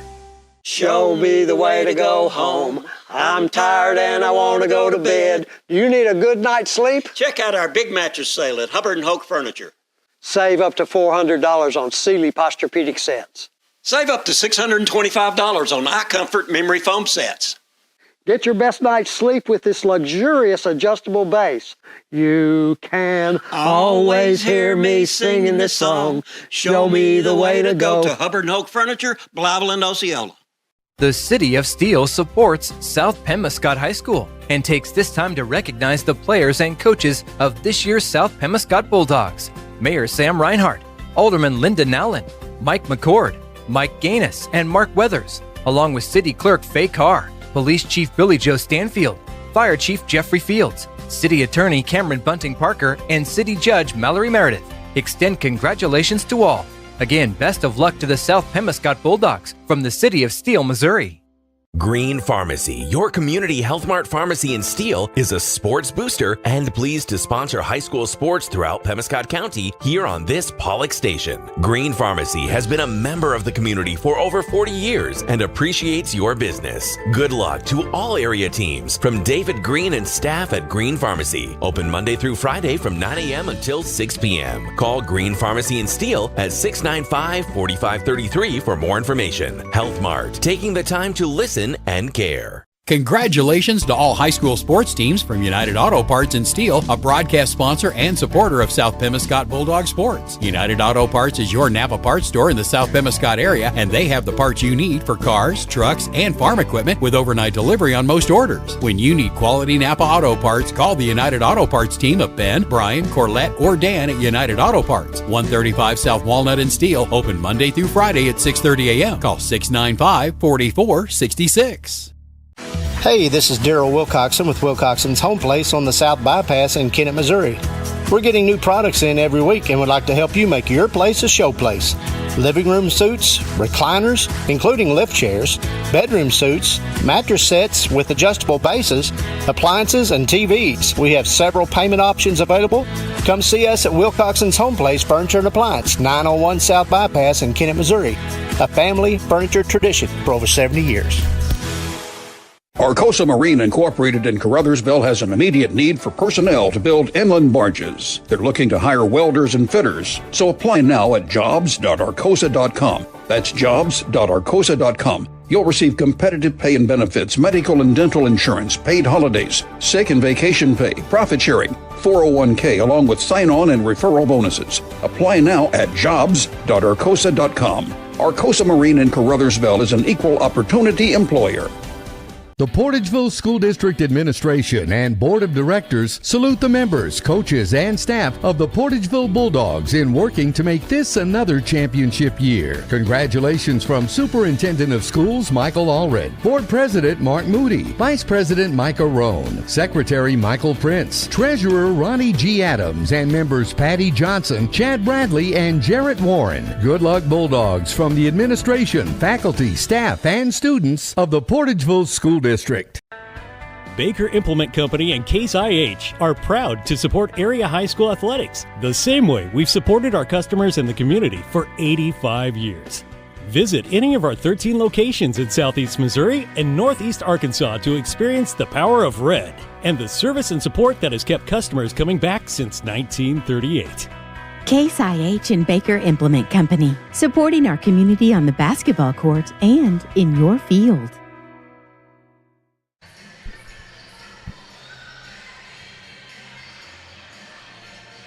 Welcome back to the Bootheel Conference Basketball Tournament. We get set for the second girls semifinal between Malden and Holcomb. Malden, the 2 seed, 12-5. Coach Miller's squad off to a great season. Coach Alexis Stockton's Lady Hornets of Holcomb with an 11-10 record on the season. Good to have you along. Be sure and like and share our broadcast. We're on all the Facebook channels. We're on YouTube. We're on X. We're on Twitch. KTMO's website at KTMO TV. And just a lot of streaming options for you. As if you're looking for us, you can find us. But let your friends know that we have our coverage going on tonight of the ladies here from the Bootheel Conference Basketball Tournament. Mariah Loya will be one of the starters. Also starting for Malden will be Manaya Thornton. Also starting for Malden will be Carson Cohen. Also for the Lady Wave will be Carrie Matthews, a sophomore. We'll get the other starter in just a moment. Ava Gurley, one of the starters for Holcomb. Also starting for Holcomb will be Gabby Harmon. Also starting for Holcomb will be Chloe Hendricks. Also starting for Holcomb, Landon Hodges, the junior. And Holcomb will be in the dark uniforms. Malden will be in the light uniforms as they are the higher of the two seeds. Good to have you along again from the Bootheel Conference Basketball Tournament.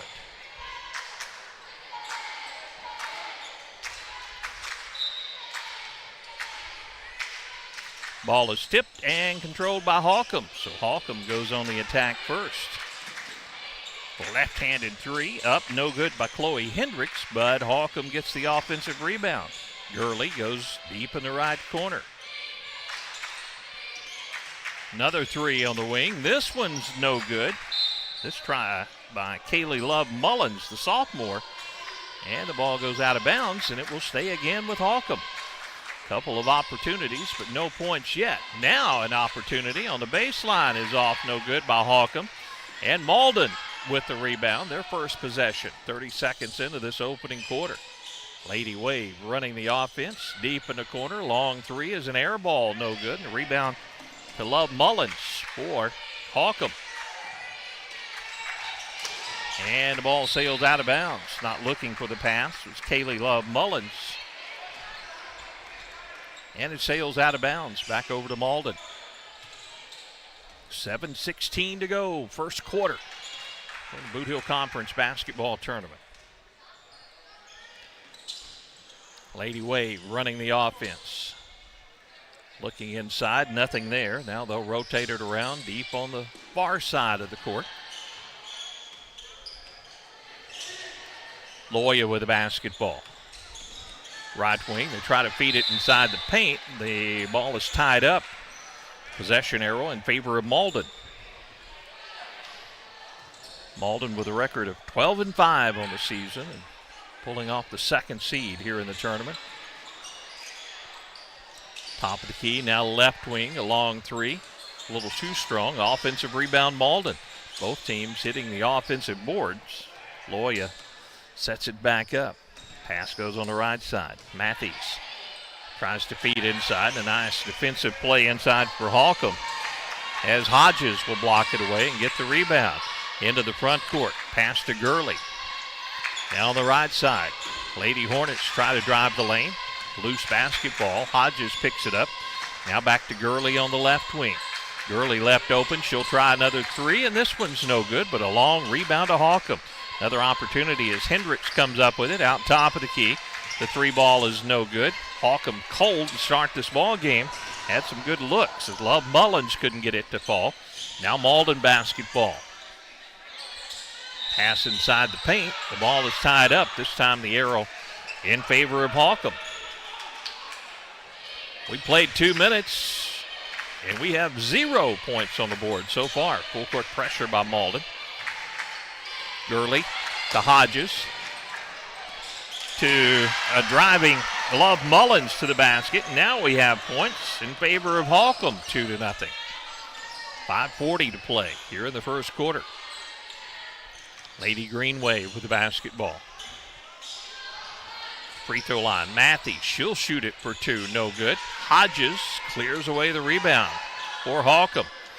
To Gurley at midcourt. Numbers to Holcomb. They'll try to feed down on the baseline. And the left-handed shot up. No good. Love Mullins had a great look, but it just rims off. Now rebound to Malden. They'll race it in the front court. Jackson with the basketball. Didn't have anything, and now they'll reset the offense. Jackson trying to post up at the high post. Pass on the baseline. The shot no good. The rebound Holcomb. Holcomb up 2-0. 5 minutes to play in the first quarter. Love Mullins to Gurley. Now deep in the right corner to Hodges. Hodges down the lane. Double team. Kicks it back on the wing. Back out top of the key. That's Harmon with the basketball. Skip it around left wing. Drive to the baseline, and the ball goes out of bounds. Holcomb turns it over. Back over to Malden. 4:36 to go first quarter, and it's still 2-0 in favor of the Lady Hornets of Holcomb. Be sure and like and share our broadcast. The winner will take on Portageville in the championship game on Thursday. Top of the key, a long three is no good by Malden. Good look that time, but Thornton, the freshman, couldn't get it to fall. Now an opportunity for Holcomb. Love Mullins takes it on the baseline, passes it out to Gurley for the three, and it's good. Ava Gurley knocks down the three, and Holcomb takes a 5-0 lead. 4 minutes to go in the first quarter. Malden still looking for their first points. On the wing, now on the right baseline. Holcomb packing it in the zone. Three on the wing is up and good. Finally, Malden gets on the scoreboard. As that three by Cohen.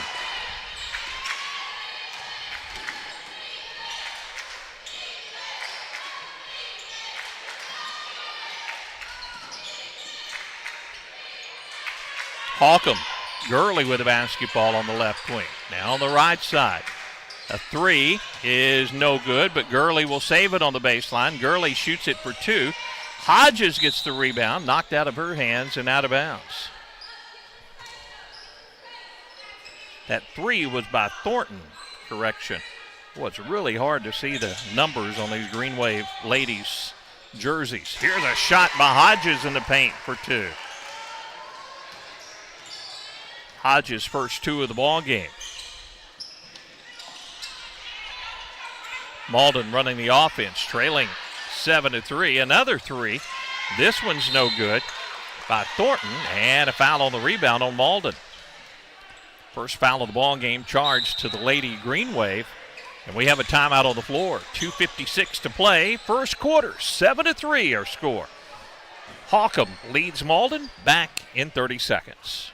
It's always a home run when you visit the all-new Home Plate Bar and Grill at the I-55 exit in Hayti. They have delicious food served up hot and fresh. Be sure to check out their daily lunch and dinner specials. Their catfish, the best around, plus chicken, shrimp, steaks, and their smash burgers will keep you coming back for more. They have 10 big screen TVs where you can catch all the big games. Be sure to like them on Facebook. Slide into home at the Home Plate Bar and Grill at the I-55 exit in Hayti. If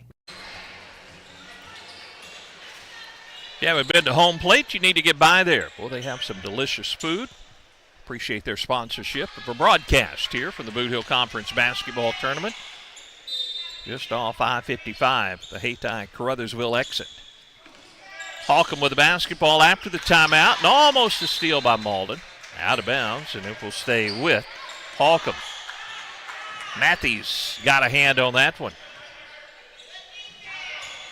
Gurley with the basketball, facing the pressure, fires it deep into the front court. On the right wing, Harmon with the basketball. Harmon looking inside, fires it back to Gurley. Now on the left wing, Hendricks with the basketball. Hodges, corner of the lane, goes up, has her shot blocked, and rebound to Malden. Malden dribbling into the front court. That's Thornton with the basketball. Now on the left wing. Lady Wave running the offense, back on the right side. Matthews almost had it poked away from her. But Malden comes back with the basketball, and Hodges will reject this one out of bounds as she will block the shot out of bounds, and it stays with Malden. 2:11 to play first quarter, 7-3. Holcomb with the lead. Holcomb stays in that zone. Cohen. Now on the wing, here's a long three by Matthews. And it's good. We have a 1-point lead, and the ball knocked out of bounds by Cohen for Malden. It will stay with Holcomb. Coach Stockton with her instructions for her team as they face this Malden full court pressure. They break the press with Hodges. Gurley on the right wing. Now back on the right side, Harmon with the basketball, gets it to Hodges. Back on the wing, Harmon's three is good.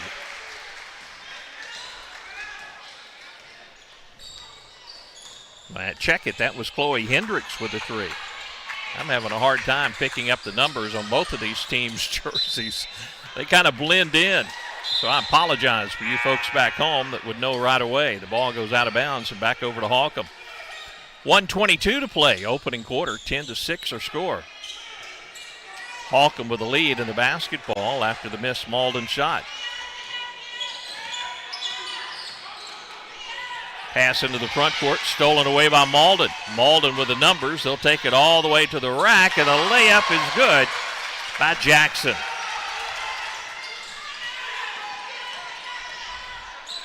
Ten to 8, our score. Holcomb with the lead. Facing this full court pressure. Pass into the front court again is tipped away. Malden again with a steal. Cobb picks up the basketball, goes right side, and the shot wouldn't go. Another good look, Loya that time. Holcomb against this pressure, trying to get it in the front court. Gabby Harmon bounces it away right side to Ava Gurley.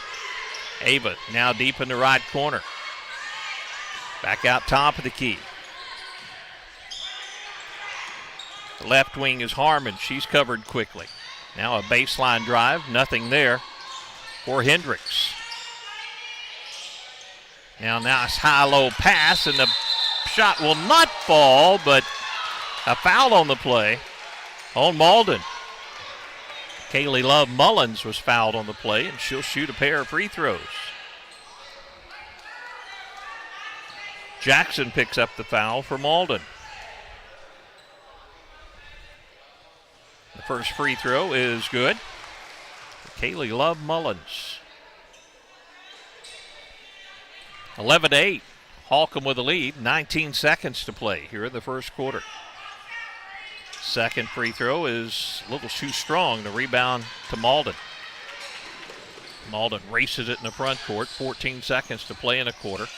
Top of the key, now on the right wing. Malden will drive in, and a blocking foul is going to be called on Holcomb.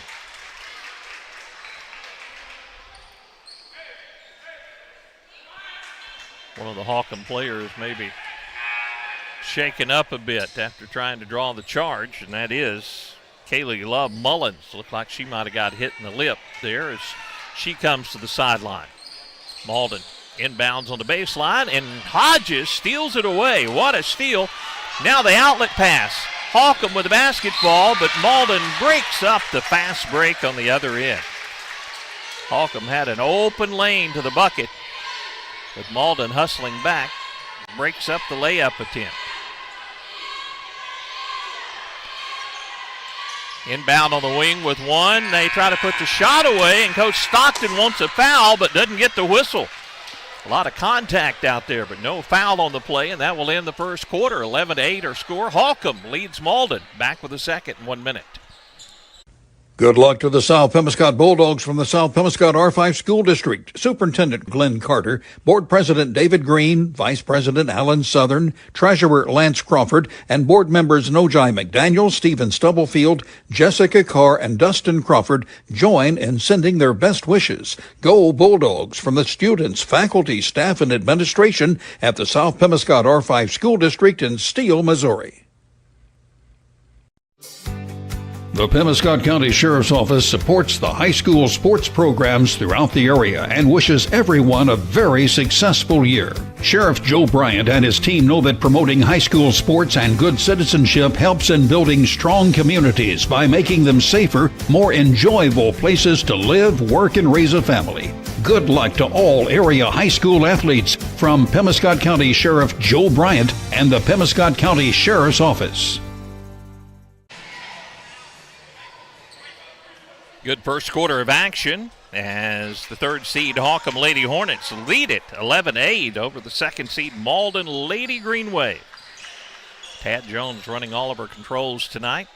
Thought Tad might do some play-by-play here in game two, but tell you what, the setup is pretty complicated when Tad brings it out here. NEA Baptist Instant Replay Cam, and also we even have a telestrator out here. Now Malden with 5 players on the floor, and we're ready to start this second quarter. They try to get it inside, and Holcomb will tip it away. Lady Hornets, Gurley on the wing. A long three is short, no good. And the rebound to Malden. Malden on the run. Peterson into the ball game. Drives down the lane, lays it up, and scores. The freshman Peterson makes it a 1-point ball game, 11-10. Hodges with the basketball. Gets it away to Gurley.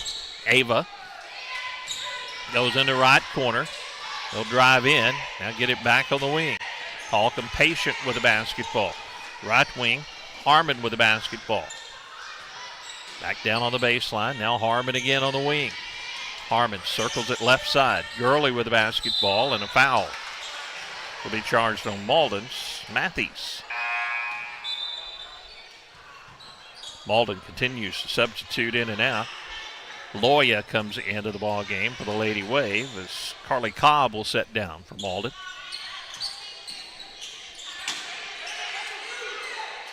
Holcomb running the offense, driving down the lane. Shot is partially blocked, but the outlet pass is tipped away, goes off of one of the officials, and it stays in bounds, and Holcomb will pick it up. That's just a lucky break there for Holcomb, that it didn't sail out of bounds.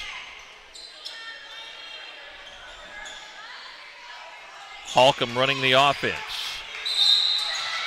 And a foul on Malden.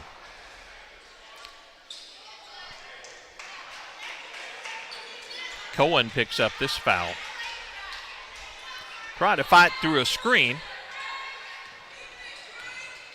Up by one is Holcomb. Second quarter action, 11-10. Ball sails out of bounds. Tried to skip it around on the right side. It sails out of bounds. Back over to Malden. Malden can take their first lead of the ball game with a field goal here. 6:20 to play in the first half. High post drive, shot no good. Hodges with a rebound. Outlet to Gurley. Gurley to the top of the key. Goes on the right wing. Now back out top of the key.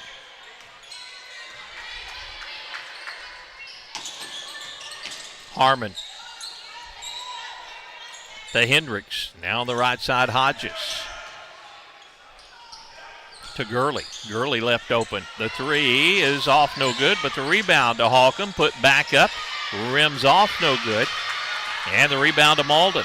Malden on the run into the front court, all the way to the baseline. Hodges tips it away and picked up there by Gurley. Holcomb up by one, 11-10. 5:30 to play, second quarter. Ava Gurley deep in the right corner. They work the basketball around. Chloe Hendricks down the left baseline. Gabby Harmon. Now Hodges on the baseline. Shot is short, no good. And the rebound taken away by Carson Cohen, the sophomore for Malden.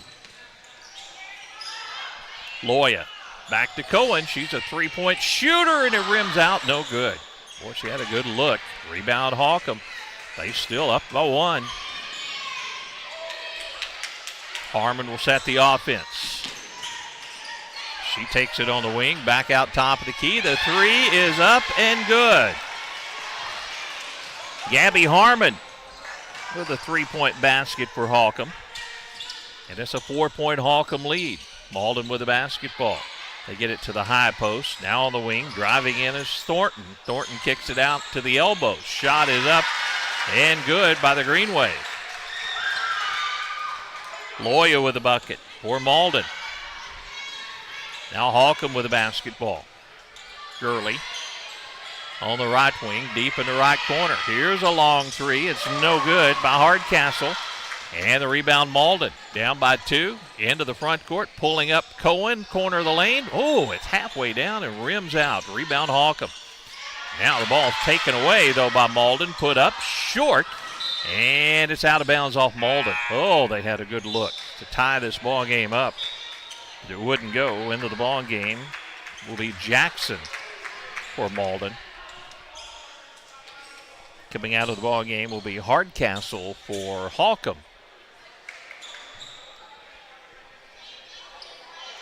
Kaylee Love Mullins checks back into the ball game. She was hitting the lip earlier and came out near the end of that first quarter. So she's back in. Hodges gets the basketball at the right elbow. Shot is no good. Offensive rebound almost taken away. But now going the other way, Loya for Malden, and she'll travel. And it goes back over to Holcomb. 3:39 to play, second quarter. 14-12 our score. Holcomb with a 2-point lead. Exciting ball game. Like and share. Let people know we got this one underway. Love Mullins on the wing. And it goes off her leg and out of bounds.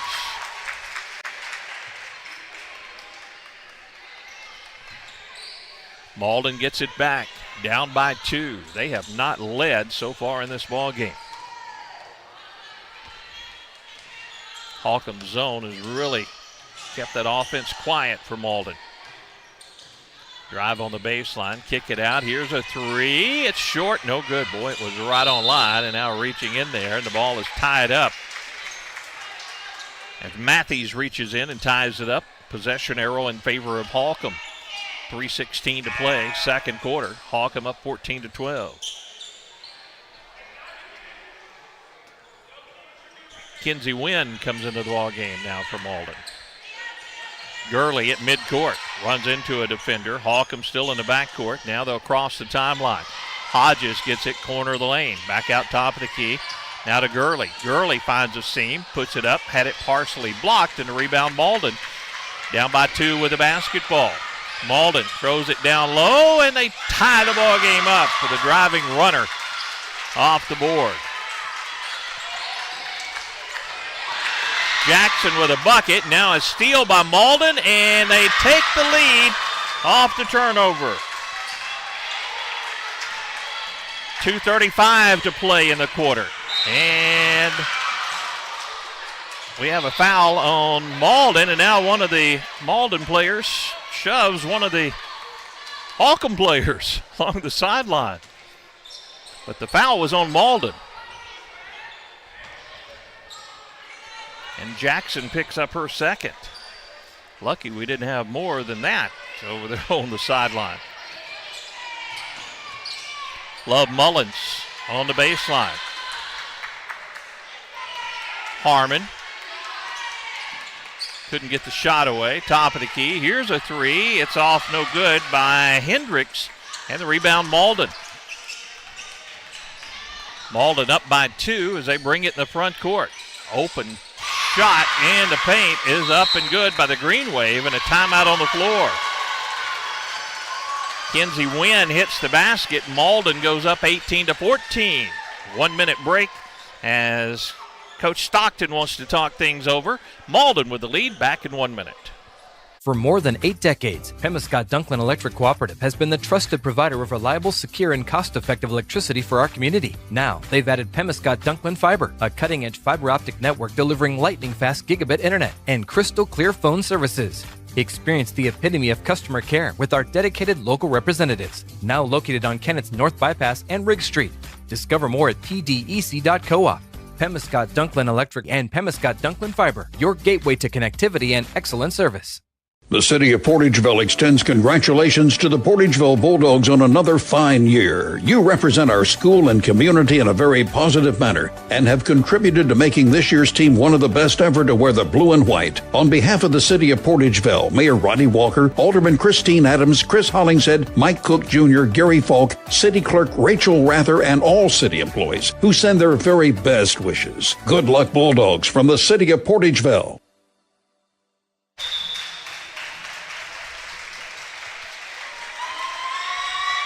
Well, Holcomb led it until the 2:30 mark in this ball game. Malden took their first lead. Now they've opened up a 4-point lead, and Coach Stockton took a timeout for her Lady Hornets as they try to get things settled back down. Good ball game here, and a half-court trap by Malden. And another turnover by Holcomb. Malden going the other way, down on the baseline, and the ball stolen away by Holcomb.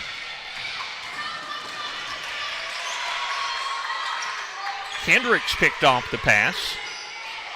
Now Hodges back on the wing. And Love Mullins couldn't control the pass at the elbow, and she'll commit the foul. Malden basketball on the sideline. Very vocal crowd here for the Green Wave here. That's the second foul on Love Mullins in the ball game. Malden with the basketball. Up by 4.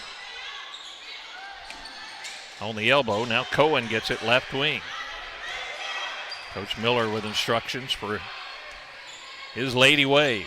We're down to 1:10 to play in the half. Loya goes left wing. Here's Cohen. She's the shooter. Can't get it to fall, and the rebound, though, to Malden. Second chance opportunity for the Lady Wave. Loya shoots the 3. In and out, no good. Another offensive board and a foul on the putback on Holcomb. Will send Malden to the free throw line.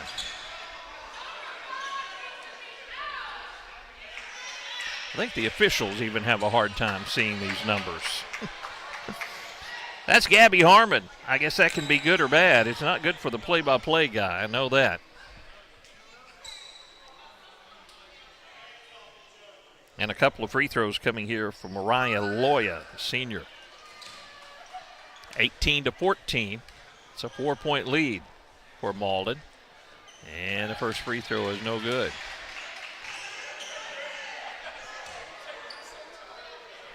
I believe that's Carson Cohen at the free throw line. Well, they wear the ponytails, and Tad said this before. It's hard to see numbers when they got a ponytail hanging down in their number. Second free throw is missed, and Holcomb gets the board. Down by 4, 45 seconds to play in the half. Lady Hornets trying to cut into this lead. Love Mullins lost the handle as she tried to drive down the lane. It goes out of bounds. Back over to Malden. 37 seconds to play in the half.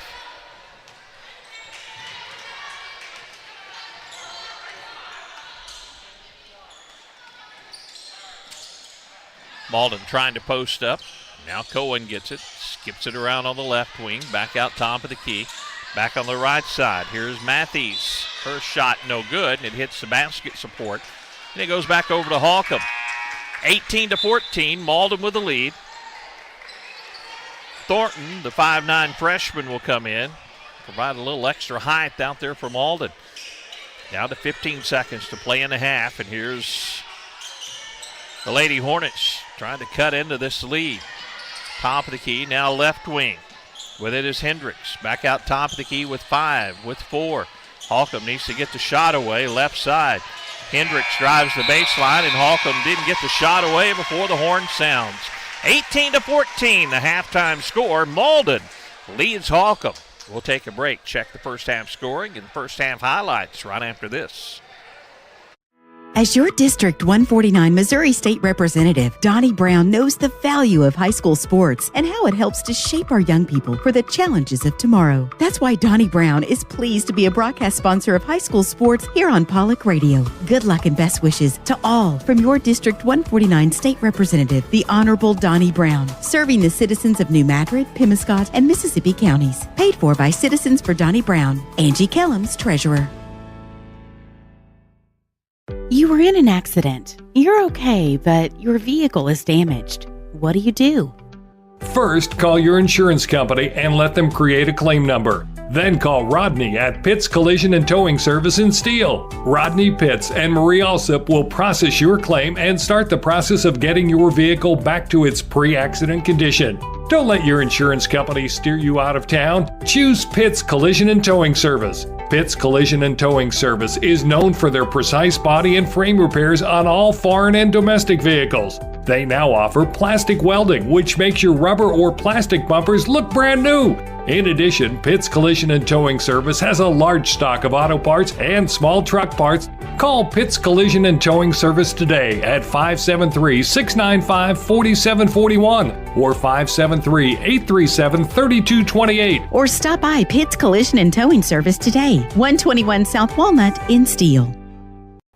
At First State Bank and Trust, your future matters to us. Whether opening your first checking account or growing savings for the future, we're here to help with innovative tools and personalized service. FSBT offers a range of deposit options to fit your needs.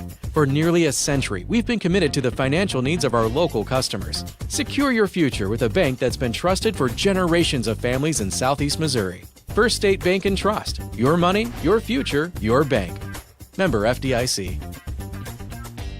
At Carmack Shell and Convenience Store, convenience is more than just a catchy word. It's what they're all about. Carmack never closes and is always open with convenience items including hot foods, sandwiches, and grocery items, plus a complete stock of beverages. Carmack is just off the interstate and is your source for Shell gas and diesel fuel. Never mind the time of day or night, because Carmack Shell and Convenience Store is always open and conveniently located right off I-55 at Exit 1. Look for the giant American flag. Carmack, one of your high school sports boosters.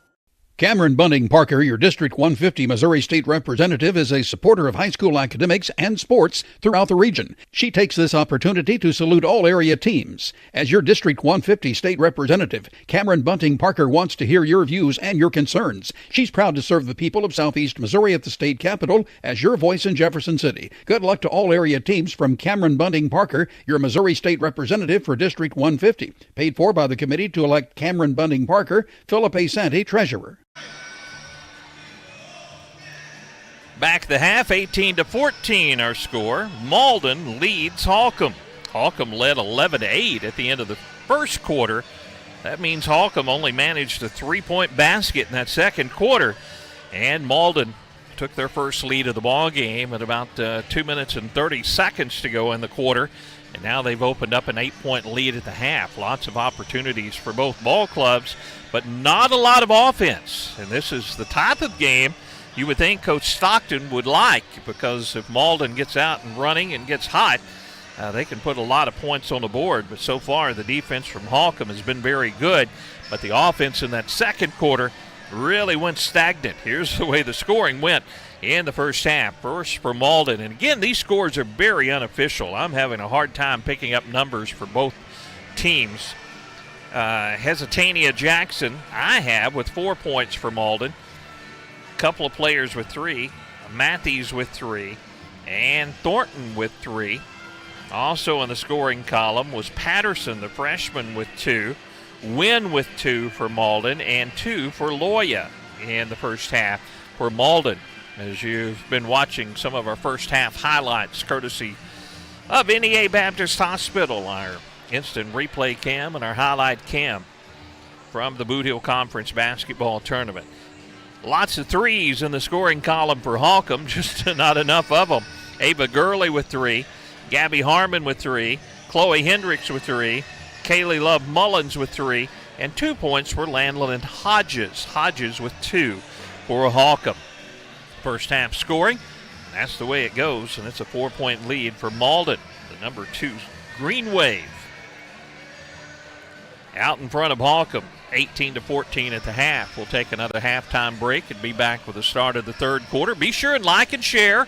Let everybody know that we're on the air here from the Bootheel Conference basketball tournament. A good one underway. A defensive struggle here in Game 2. The winner will get Portageville coming up in the championship game on Thursday night. Varsity girls bracket of the Bootheel Conference basketball tournament. Back with more third quarter action from this one when we return right after this. It's all about connections. Who you work with matters. Who you trust, and the people who trust you. We're all part of something greater. Because when you succeed, we all do. We're a part of a community. We understand that everything you do matters, and we're all connected. The Bank of Missouri. Live well, bank well. If disaster strikes, what would happen to your business? Let the professional team at Ellington Insurance make sure you're covered. Ellington Insurance offers a wide range of services from group and property insurance to commercial general liability, business auto, small business and workers' comp from companies you trust like Philadelphia, Liberty Mutual, Columbia, and Travelers. Ellington Insurance understands the needs of local businesses because they're one too. Contact them today and get covered in Portageville and Caruthersville or online at ellingtoninsurance.com. Good luck to the Caruthersville Tigers from Caruthersville School District 18. The team is enjoying another great year, and School District 18 encourages everyone to attend the games and support the Tigers throughout the season. Good luck, Tigers, from Superintendent of Schools Brad Gerling, Board President Jimmy Lyons, Vice President Lee Bethune, Treasurer Chloe White, and board members Tom McCall, Joe Cagle, Teresa Tidwell, Shay Clark, and the faculty, staff, and students of Caruthersville School District 18. Every dollar counts. At Farm Credit Southeast Missouri, it is our mission to help your bottom line. If you have a farm, agribusiness, or rural home financed at a bank on a short-term rate or with the balloon payment looming, we may have the long-term solution. We have the products and the expertise that can set you up for long-term success. Fixed rates, no farm credit fees, one less worry. Farm Credit Southeast Missouri, your ag lender. Your ag lender will always be there. Contact Jay Ward in Portageville at 379-3461. As your District 2 Pemiscot County Commissioner, Vaughn Meredith is keenly aware of the importance of education, not just in the classroom, but on the athletic field as well. By participating in high school sports, our student athletes learn how to be fit, how to win, and how to practice the principles of good sportsmanship. Commissioner Vaughn Meredith is proud of these young people and the great job they're doing in representing their schools. Best wishes and good luck to all area teams from your District 2 Pemiscot County Commissioner, the Honorable Vaughn Meredith of Caruthersville. The Pemiscot County Career and Technology Center can provide the training you need for an entry-level position in today's advanced technical career fields. They'll help you get ahead with classes in automotive technology, ag building structures and construction trades, restaurant management, health occupations, industrial electronics, plus welding technology. All programs are backed by on-campus support and testing services. For information, call 359-2601 and get on the road to success with Pemiscot County Career and Technology Center. Call 359-2601. Stop. There's no need to pay full retail price when you need a replacement part for your vehicle. One visit to Delta Auto Parts and Salvage, Highway 61 North in Portageville will save you money. Serving the area for over 60 years, Delta Auto Parts and Salvage specializes in domestic auto and small truck parts. You'll always get quality service and parts at Delta Auto Parts and Salvage with local delivery and nationwide shipping available. Plus, you can search for your part right from their website, deltaautoparts.com. Before you pay full retail price, call Delta Auto Parts and Salvage, 800-392-0506. BPS Network's goal is to keep you connected to each other and to the world. Since 1996, BPS has been serving Southeast Missouri with the latest technology to provide quality and reliable communication service to their customers. BPS recognizes the importance of our youth and would like to wish all the teams the best of luck. BPS, keeping you connected. Couple of minutes after 8 o'clock, radio coverage on KMIS AM and FM, Portageville and Gideon, and also on 105.1 KCRV FM, Caruthersville. Malden with the basketball and up by 4, 18-14 as we get underway here in the second half, and Cohen off a set play goes around the screen and lays it up for 2. Well, they came out of the halftime break and had that one ready to run it. Now Holcomb with the basketball, trying to answer as they're down by 6, their largest deficit of the ball game, as they led it till about the 2.5-minute mark. And the ball is tied up by Malden. Malden continues to increase the pressure. You just feel like if Holcomb's going to pull off the upset, this third quarter is going to be really critical. Try to get it inbounds, but stepping in the passing lane was Malden. They get to steal, but they miss the layup, and the rebound to Holcomb. Bodies fly, and they're going to call another jump ball, and this time it stays with Malden. Both teams with opportunities, but yet to really break free in this one. Malden with the opening field goal, and they miss another pretty good opportunity there by Thornton. She couldn't get the shot to fall, and the rebound to Holcomb. Holcomb's offense, only 3 points in that second quarter. They need to turn it up here in this third. Hendricks with the basketball, skips it left side. Here's Hodges. That's a good answer. Get it inside to Landland Hodges. It's a 4-point Malden lead, 1 minute into this third quarter. Lady Wave running the offense. Cohen gets it down low, nothing there. Kick it back out to Cohen on the right wing. Carson directs traffic. Again, Holcomb packing it in on that zone. Left wing, skip pass, and a shot up, no good by Malden. And the rebound taken away by Holcomb. Holcomb trying to cut into this 4-point lead. Gurley with it, finds Hodges again down low, and back-to-back buckets by Hodges. The lead is 2 now for Malden, 20-18. 6:13 to play in the third quarter, and the ball is loose and stolen by Holcomb. Now the outlet pass kicked around a bit. Now they'll settle things down. Get it in the hands of Chloe Hendricks, who dribbles into the front court for Holcomb. Chloe goes on the right side to Gurley. Now Love Mullins on the baseline. Had her dribble cut off. Back to Gurley. Now to Hodges. High-low and a lot of contact, but no whistle down low. But the rebound to Holcomb, and Gurley drives in, and she's going to be fouled on the floor. Thought they might call a travel on Ava, but that's what Malden wanted, but instead it's going to be a foul on the Green Wave. Kenzie Wynn comes back into the ball game for Malden. Holcomb inbounds on the baseline. Matthews picks up her second foul there. Again, they get it down low inside, but this time Hodges unable to get the shot away. They'll try the three, and it's off, and Cohen with the board for Malden. 2:01 break down the lane and hits the side of the backboard, but the rebound kicked out to Loya, and she knocks down the three. 5 points for Mariah Loya, and Malden up 23-18.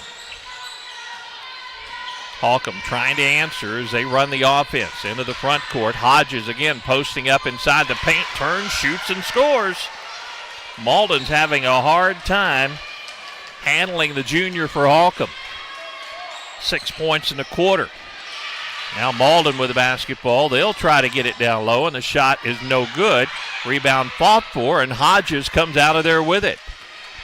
3-point Malden lead. Holcomb with the basketball. 4:40 to play, third quarter.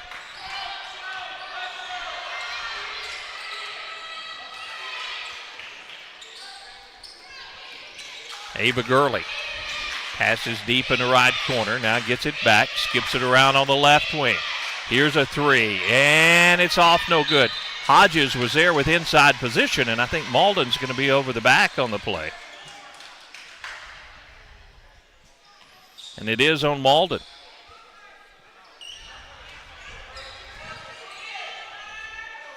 Carson Cohen picks up her second foul.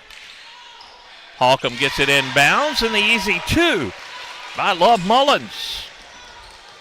Holcomb's offense much better here in the third quarter.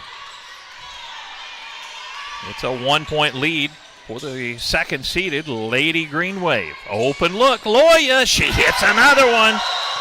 Loya back-to-back threes. She has 8 points and a timeout on the floor. Malden leads 26-22 midway through the third quarter. Back right after this.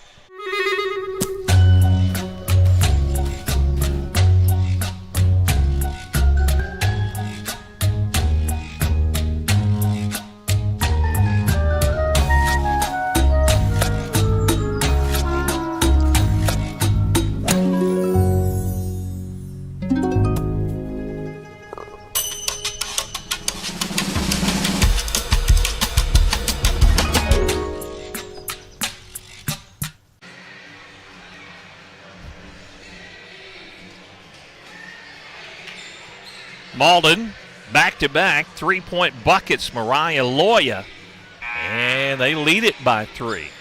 Back and forth here in the third quarter. Be sure and like and share. Good one underway. The second semifinal winner will go on to take on the top seed Portageville Lady Bulldogs,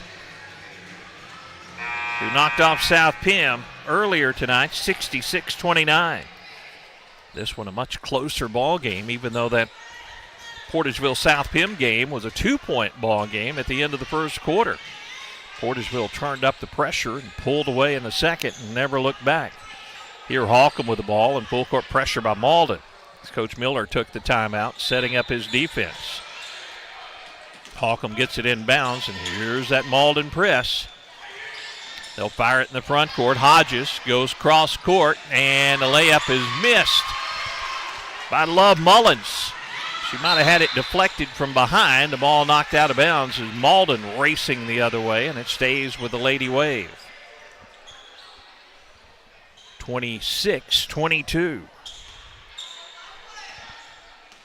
Malden with the lead.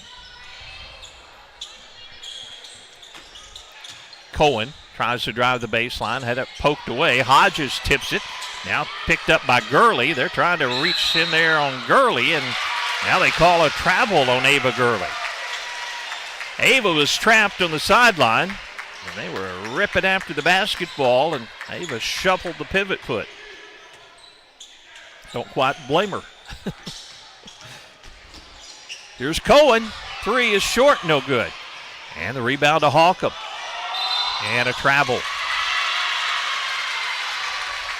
Back-to-back traveling violations against Holcomb. And Coach Stockton wants to take a timeout. 3:28 to play, third quarter. Malden up 26-22. Back in 30 seconds. The human body is capable of the extraordinary.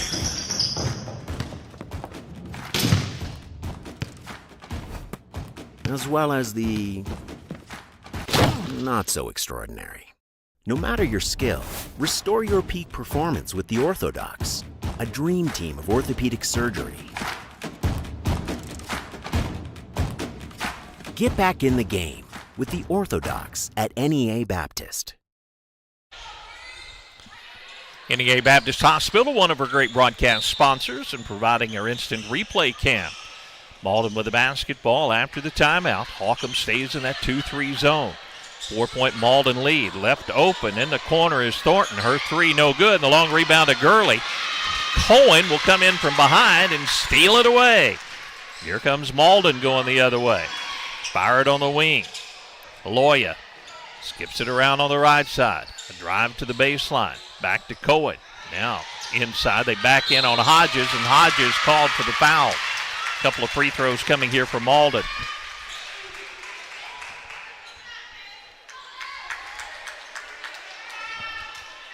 First foul of the ball game on Landland.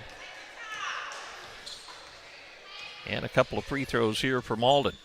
And the first is off, no good. I could not tell you who the player is shooting the free throws.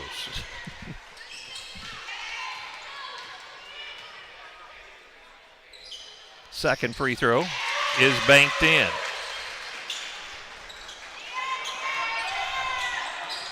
I believe it was Jackson with a free throw. And now a steal, and that is Jackson, as I see the number this time as her ponytail moves out of the way. They turn it over, and another opportunity for Malden. They lead now by 5. 2:40 to play here in the third quarter. Bounce it inside, now to Cohen. Three, no good, but another long rebound for Malden, another opportunity. Here's Loya. Top of the key, Cohen. Back to Loya. Now Malden will reset the offense. Cohen gets it deep in the left corner, and the ball almost stolen away by Holcomb. It's batted around and out of bounds. Gurley almost came up with a steal. But it stays with Malden along the sideline. 27-22. Malden with the ball and the lead.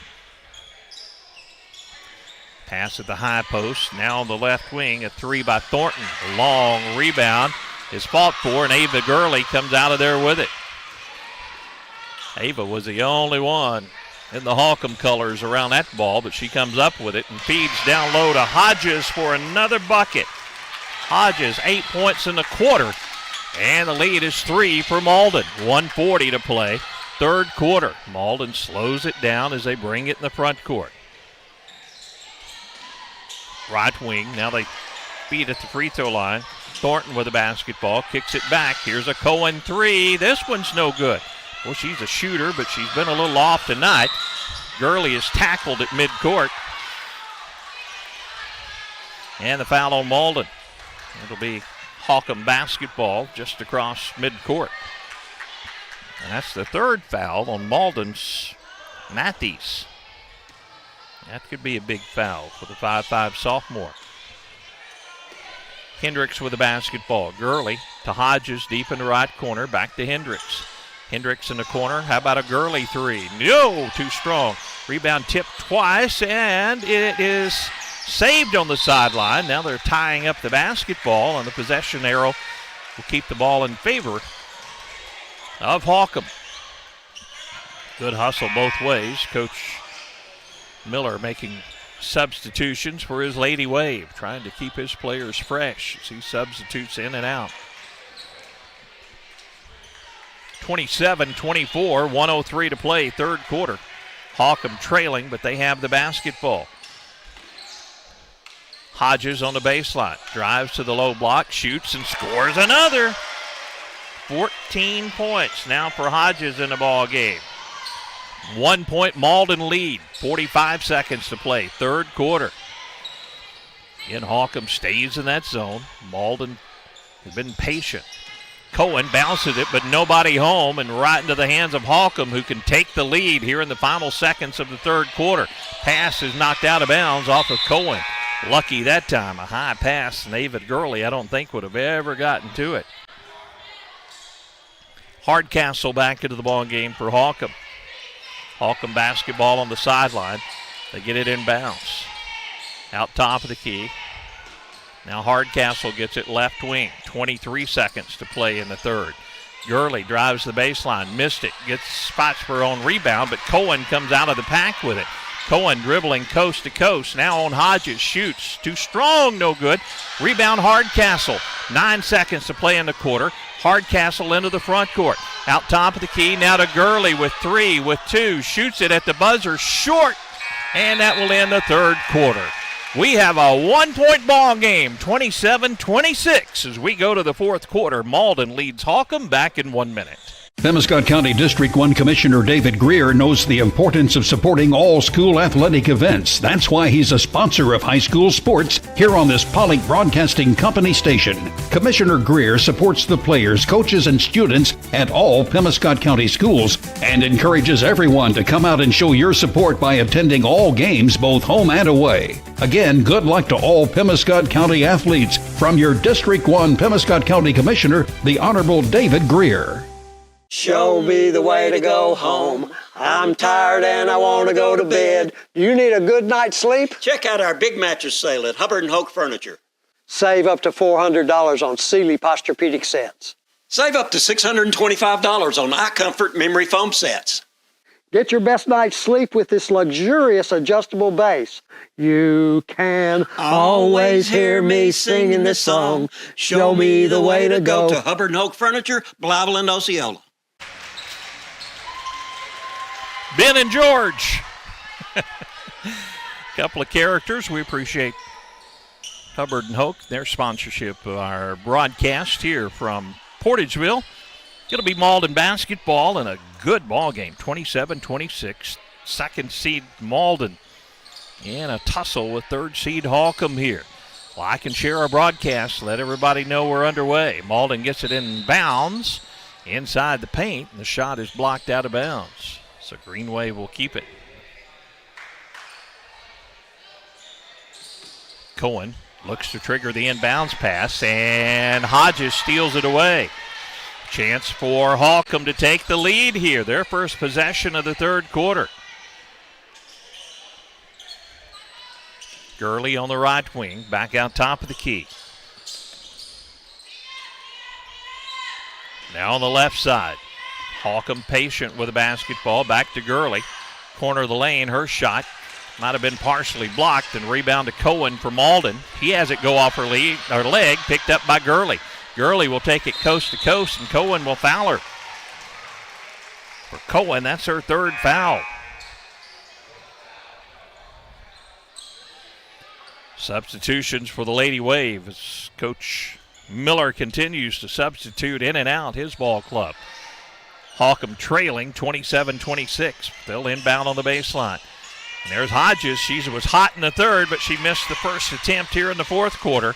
And Malden gets the rebound. They still lead it by 1, 27-26. We played a minute of this final quarter.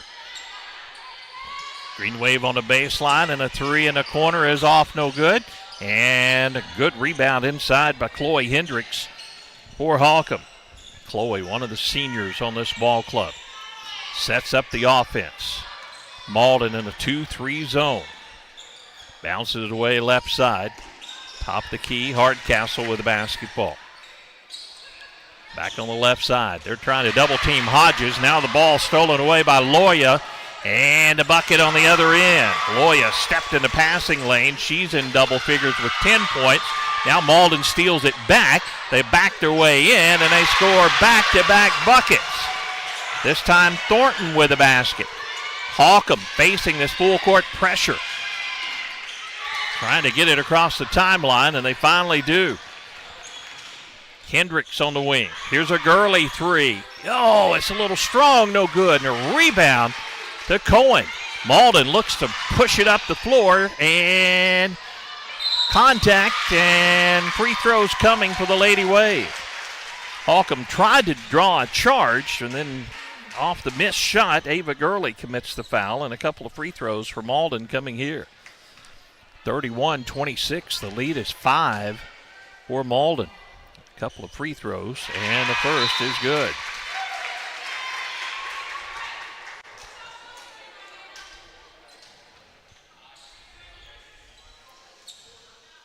Holcomb with only 3 points in that second quarter. They had fought back, but now Malden starting to pull away here. And another offensive rebound for the Lady Wave. Here's Loya with a three. Long rebound, and again Malden gets the basketball back, feed it inside. Shot is good by Thornton. Malden starting to pull away, and they're swarming Gurley in the backcourt, and Coach Stockton has to take a timeout. 5:40 to play.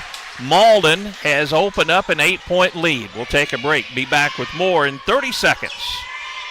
Throughout Missouri, rural public transportation makes life better for all kinds of people. This bus is a blessing. It takes us to our doctor appointment. It takes us shopping. It's really just like my personal ride to get around wherever I need to go. It gives you freedom. Rural public transportation gives people more independence and more opportunities. Best of all, anyone can ride. Call Dunklin County Transit in Malden at 276-5806.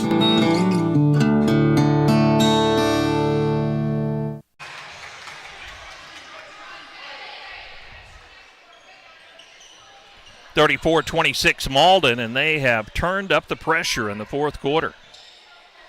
In the first game of the evening, Portageville only led by 2 at the end of the first quarter. And Coach Fowler's ball club turned up the pressure, and that just opened up that ball game. Now Hardcastle in the backcourt. Now gets the pass into the front court. Again, swarming pressure by Malden. And Holcomb turns it over. Steal by Malden. Here come the Lady Wave. Loya circles it on the wing. 5:17 to play and an 8-point Malden lead. Cohen on the left wing. Goes deep in the left corner. Thornton with the basketball. To Loya. Down the right side of the lane. To Cohen. Kicks it around left wing. Thornton's three. Good. Thornton's three, and now Malden has opened up an 11-point lead. Holcomb needs to score in the worst of ways here. 4:45 to play in the ball game. Gurley, she'll take it right through 2 defenders and be fouled on the floor. So it'll be Holcomb basketball on the baseline. Long way away from free throws unless it's shooting free throws. Hardcastle comes out of the ball game. And Gabby Harmon returns for Holcomb. Holcomb needs to score in a hurry. Deep in the corner. Here is Gurley's three. No good. And the rebound, Malden. Malden tries to feed inside. And the ball is kicked by Holcomb, so it stays with Malden along the baseline.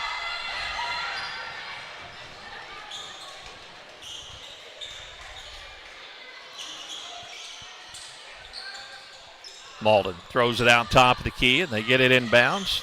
Now they'll get it to Cohen and feed quickly inside the lane. Kick it back to Cohen. The ball stolen away. Great defensive work that time by Chloe Hendricks. come up with a steal. Now Love Mullins has it taken away from her in the front court and picked up by Malden. Well, Holcomb needing some points here, and they've yet to score in this fourth quarter, and we're midway through it. That's kind of the recipe for disaster. Cohen goes around a defender into the lane. Now a free throw line shot. No good. And bodies crash to the floor and jump ball called. The arrow in favor of Holcomb. 3:48 to play in the ball game. 37-26. Malden with the lead. Holcomb led 11-8 at the end of the first quarter. And the ball hits the out-of-bounds line, and Holcomb turns it over again against this full-court pressure. Malden creates another turnover, and they'll have it on the baseline. Trying to increase this 11-point lead. They get it in the lane. Hodges with a block, and Gurley has her pocket picked. Loya feeds down the lane, and a foul on the floor.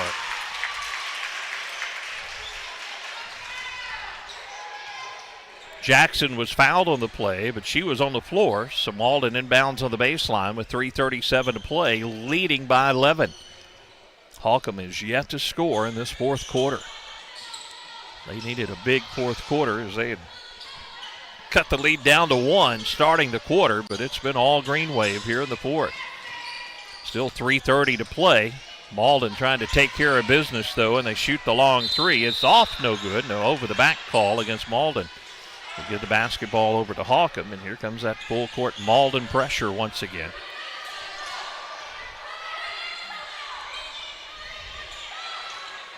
That's the fourth foul on Matthews.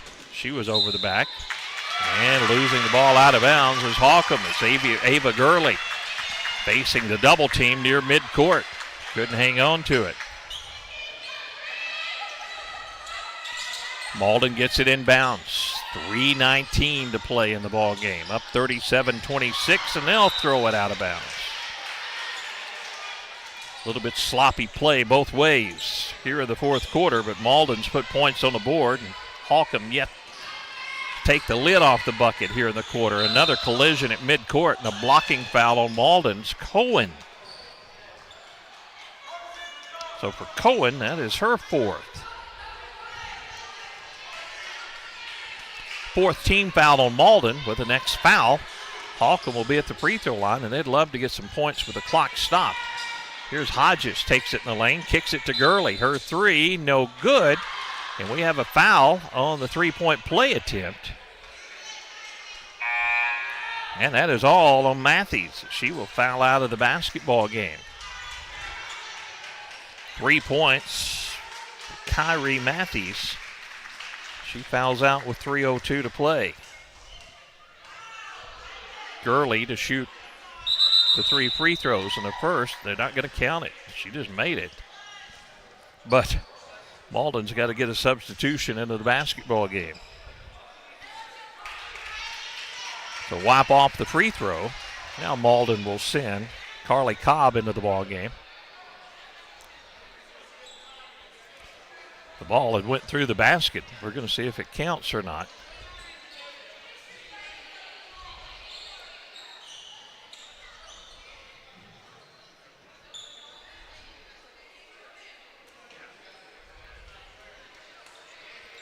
Can't tell what the officials are saying, but I believe they're going to count the... No, they didn't count the free throw.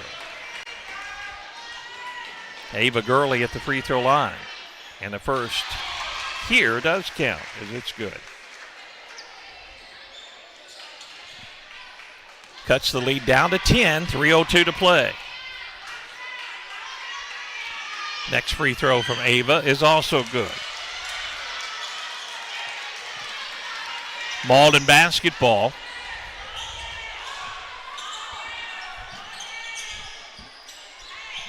And they lead by 9. They can play keep away here if they wish. Loya will drive the lane, and she is going to be fouled on the floor by Holcomb. Third team foul on Holcomb, so Malden inbounds on the baseline, 2:48 to play. Cohen will again trigger the inbounds play. on the baseline. Finds a wide open teammate. Now they'll kick it out to Loya for the three. Oh, it missed badly. Didn't draw iron. Rebound to Holcomb. Holcomb with a basketball as they set up the offense. Right side, Gurley out top of the key. With it is Harmon now driving on the baseline. They get it to Gurley. Shot is good. 7 points for Gurley, and here come the Hornets. They've cut it to 6 with 2:26 to play. Timeout Holcomb. Back with more from the Bootheel tournament right after this. Hey, this is Daryl Wilcoxon with Wilcoxon's Home Place on the South Bypass in Kennett, Missouri. We're getting new products in every week and would like to help you make your place a show place. Living room suites, recliners, including lift chairs, bedroom suites, mattress sets with adjustable bases, appliances, and TVs. We have several payment options available. Come see us at Wilcoxon's Home Place Furniture and Appliance, 901 South Bypass in Kennett, Missouri.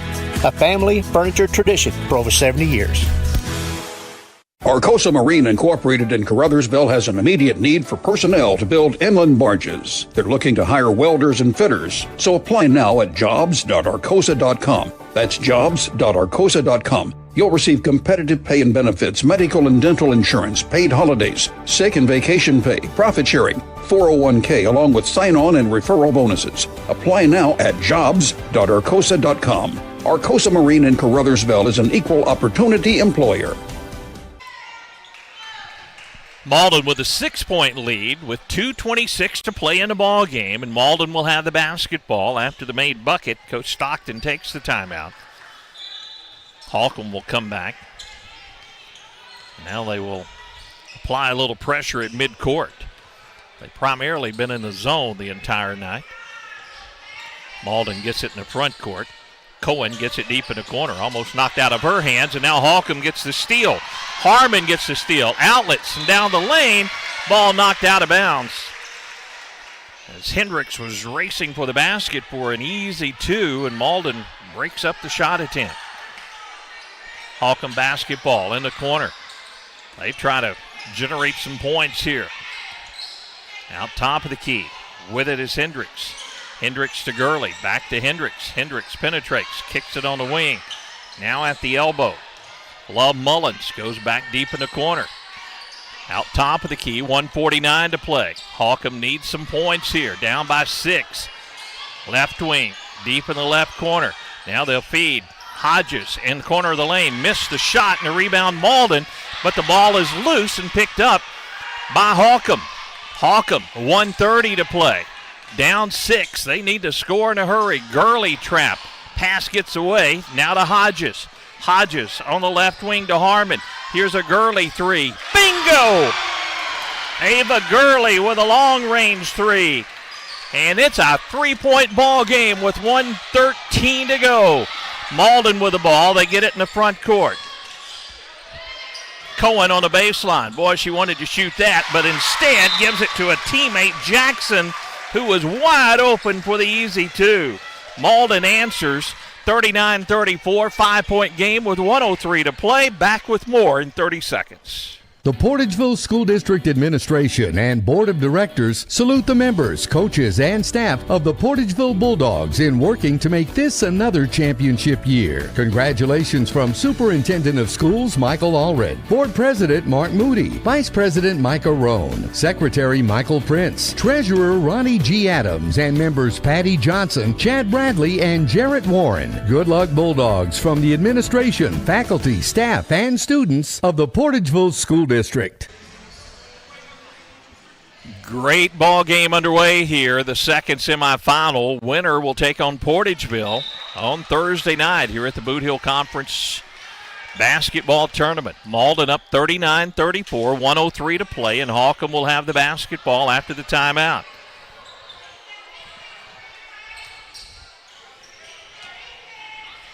Gurley just hit a big three. Now she dribbles the ball. Long cross-court pass and a foul on Malden. And here comes free throws with the clock stopped. And that's the last thing Malden wanted to do, is let Holcomb shoot free throws with no time running off the clock, as we have 1 minute to play. And free throws coming here for the Lady Hornets. I believe it's Chloe Hendricks. Chloe will shoot a pair of free throws. First is off, no good. 39-34, the lead remains 5.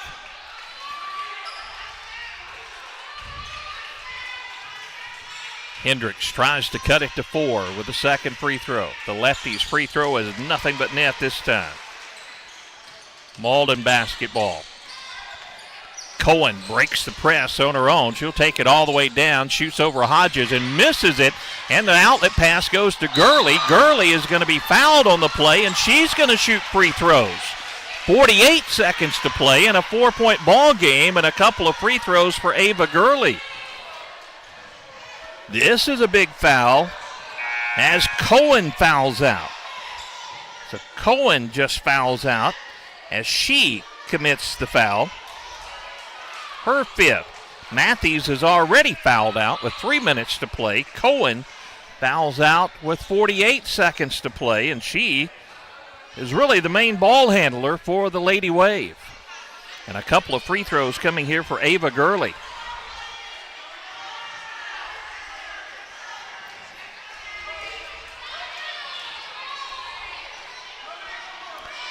The first is good. 3-point ball game.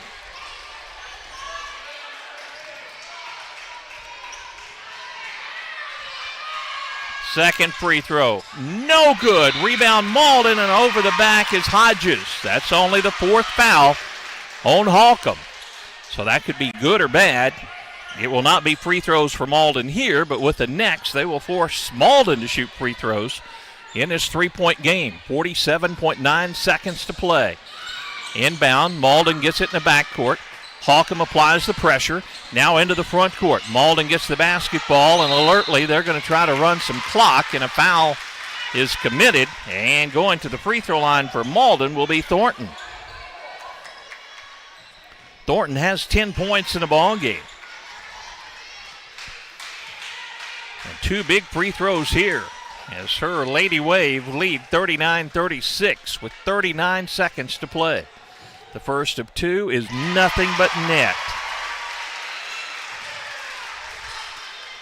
One more for Thornton. The lead is 4. She tries to make it 5, and the second free throw is off badly, so badly Malden gets the rebound. And timeout called by Coach Miller. Malden will talk it over. They're up by 4. 36 seconds to play when we come back to the Bootheel tournament. Baker Implement Company and Case IH are proud to support area high school athletics the same way we've supported our customers in the community for 85 years. Visit any of our 13 locations in Southeast Missouri and Northeast Arkansas to experience the power of red and the service and support that has kept customers coming back since 1938. Case IH and Baker Implement Company, supporting our community on the basketball court and in your field.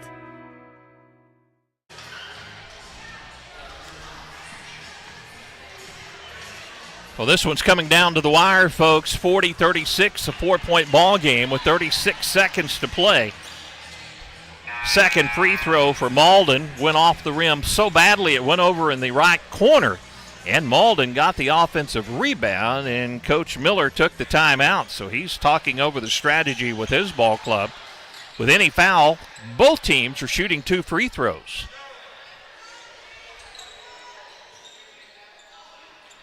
Holcomb down by 4. Malden inbounds under their own basket. They set the play in motion, and the inbounds pass, a dangerous pass, but Malden gets it, and a foul is committed. And they got it in the hands of Mariah Loya. I think that was a set play to get her the basketball. She has 10 points so far in the ball game, unofficially. And a couple of big free throws here. And the first is off, no good. Holcomb has to get the rebound on a miss here. 34 seconds to play. Loya's second free throw. It is short, but Malden gets the rebound. Now they can run more time off the clock. They'll spread it. They'll try to run the rest of this one off, They get it on the baseline, shovel it around. They almost lost it, and now rebound to Holcomb with 20 seconds to play. They got to score in a hurry, down by 4, 16 seconds to play. Quickly into the front court, Hendricks has her pocket picked by Malden, and a foul on Holcomb, and that will just about do it with 12 seconds to play. Holcomb has had some opportunities in this ball game, but it looks like it's going to be the 1 seed and the 2 seed meeting in the championship game, unless a miracle happens with 12 seconds remaining. The first free throw, she didn't call board, but it's going to count just the same, and the lead goes to 6 for Malden. 41-36 with 12 seconds to play.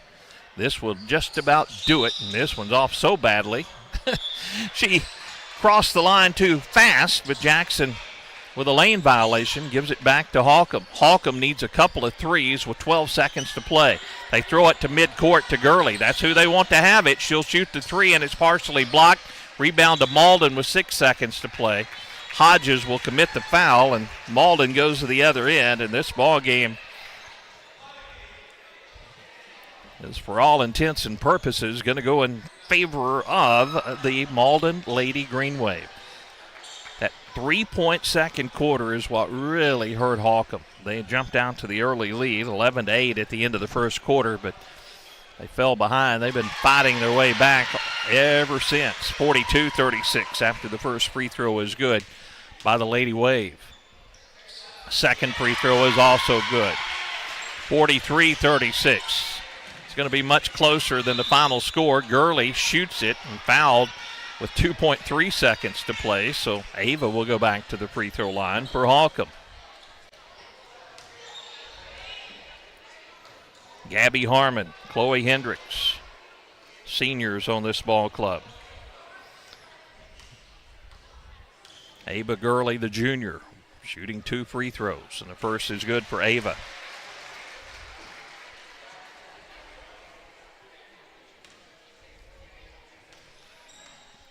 (43-37), 2.3 to play. Second free throw, no good. Malden gets the rebound, and the horn sounds. 43-37, the final score. Malden knocks off Holcomb. We'll take a break and come back and wrap things up from Portageville right after this. It's always a home run when you visit the all-new Home Plate Bar and Grill at the I-55 exit in Hayti. They have delicious food served up hot and fresh. Be sure to check out their daily lunch and dinner specials. Their catfish, the best around, plus chicken, shrimp, steaks, and their smash burgers will keep you coming back for more. They have 10 big screen TVs where you can catch all the big games. Be sure to like them on Facebook. Slide into home at the Home Plate Bar and Grill at the I-55 exit in Hayti. Good luck to the South Pemiscot Bulldogs from the South Pemiscot R5 School District. Superintendent Glenn Carter, Board President David Green, Vice President Alan Southern, Treasurer Lance Crawford, and board members Nojai McDaniel, Stephen Stubblefield, Jessica Carr, and Dustin Crawford join in sending their best wishes. Go Bulldogs from the students, faculty, staff, and administration at the South Pemiscot R5 School District in Steele, Missouri.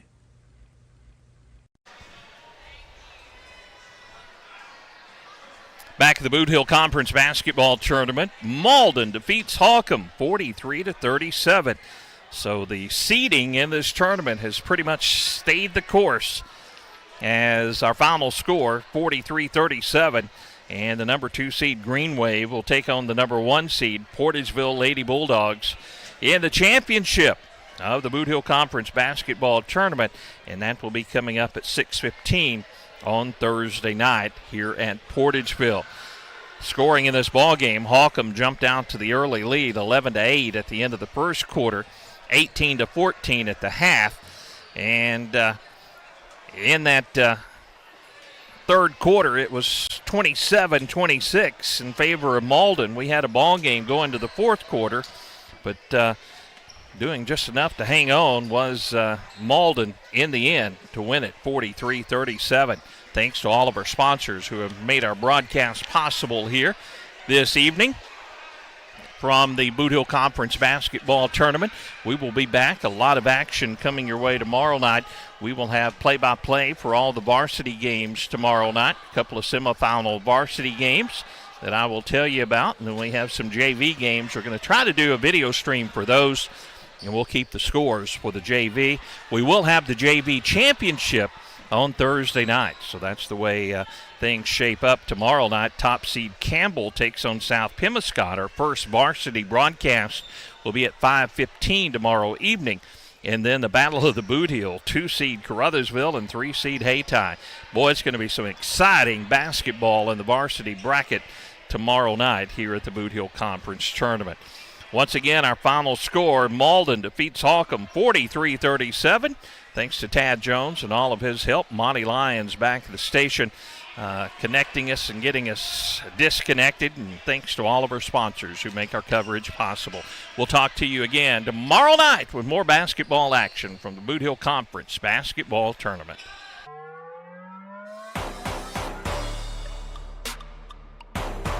This has been live coverage of the Bootheel Conference Basketball Tournament in Portageville.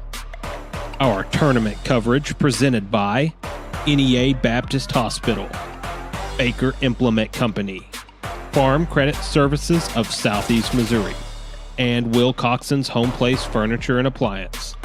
Broadcast sponsors include the Portageville School District, Pemiscot Dunklin Electric and Fiber, Ellington Insurance, First State Bank and Trust, the Caruthersville School District, Carmack Shell and Convenience Store, the Bank of Missouri, District 150 State Representative Cameron Bunning Parker, the City of Portageville, BPS Telephone, Arcosa Marine Products, Hubbard and Hoke Furniture, Pemiscot County District 2 Commissioner Bon Meredith, the South Pemiscot School District, Delta Auto Parts and Salvage, the Pemiscot County Special School District, Southern Bank, District 149 State Representative Donnie Brown, Pemiscot County District 1 Commissioner David Greer, the Pemiscot County Sheriff's Department, and Pitts Collision and Towing.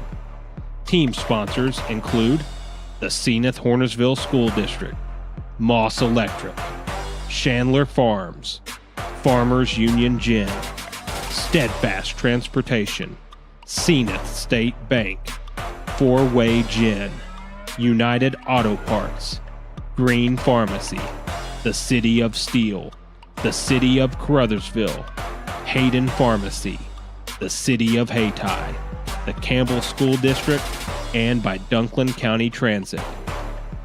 This broadcast has been a production of Pollock Broadcasting Company.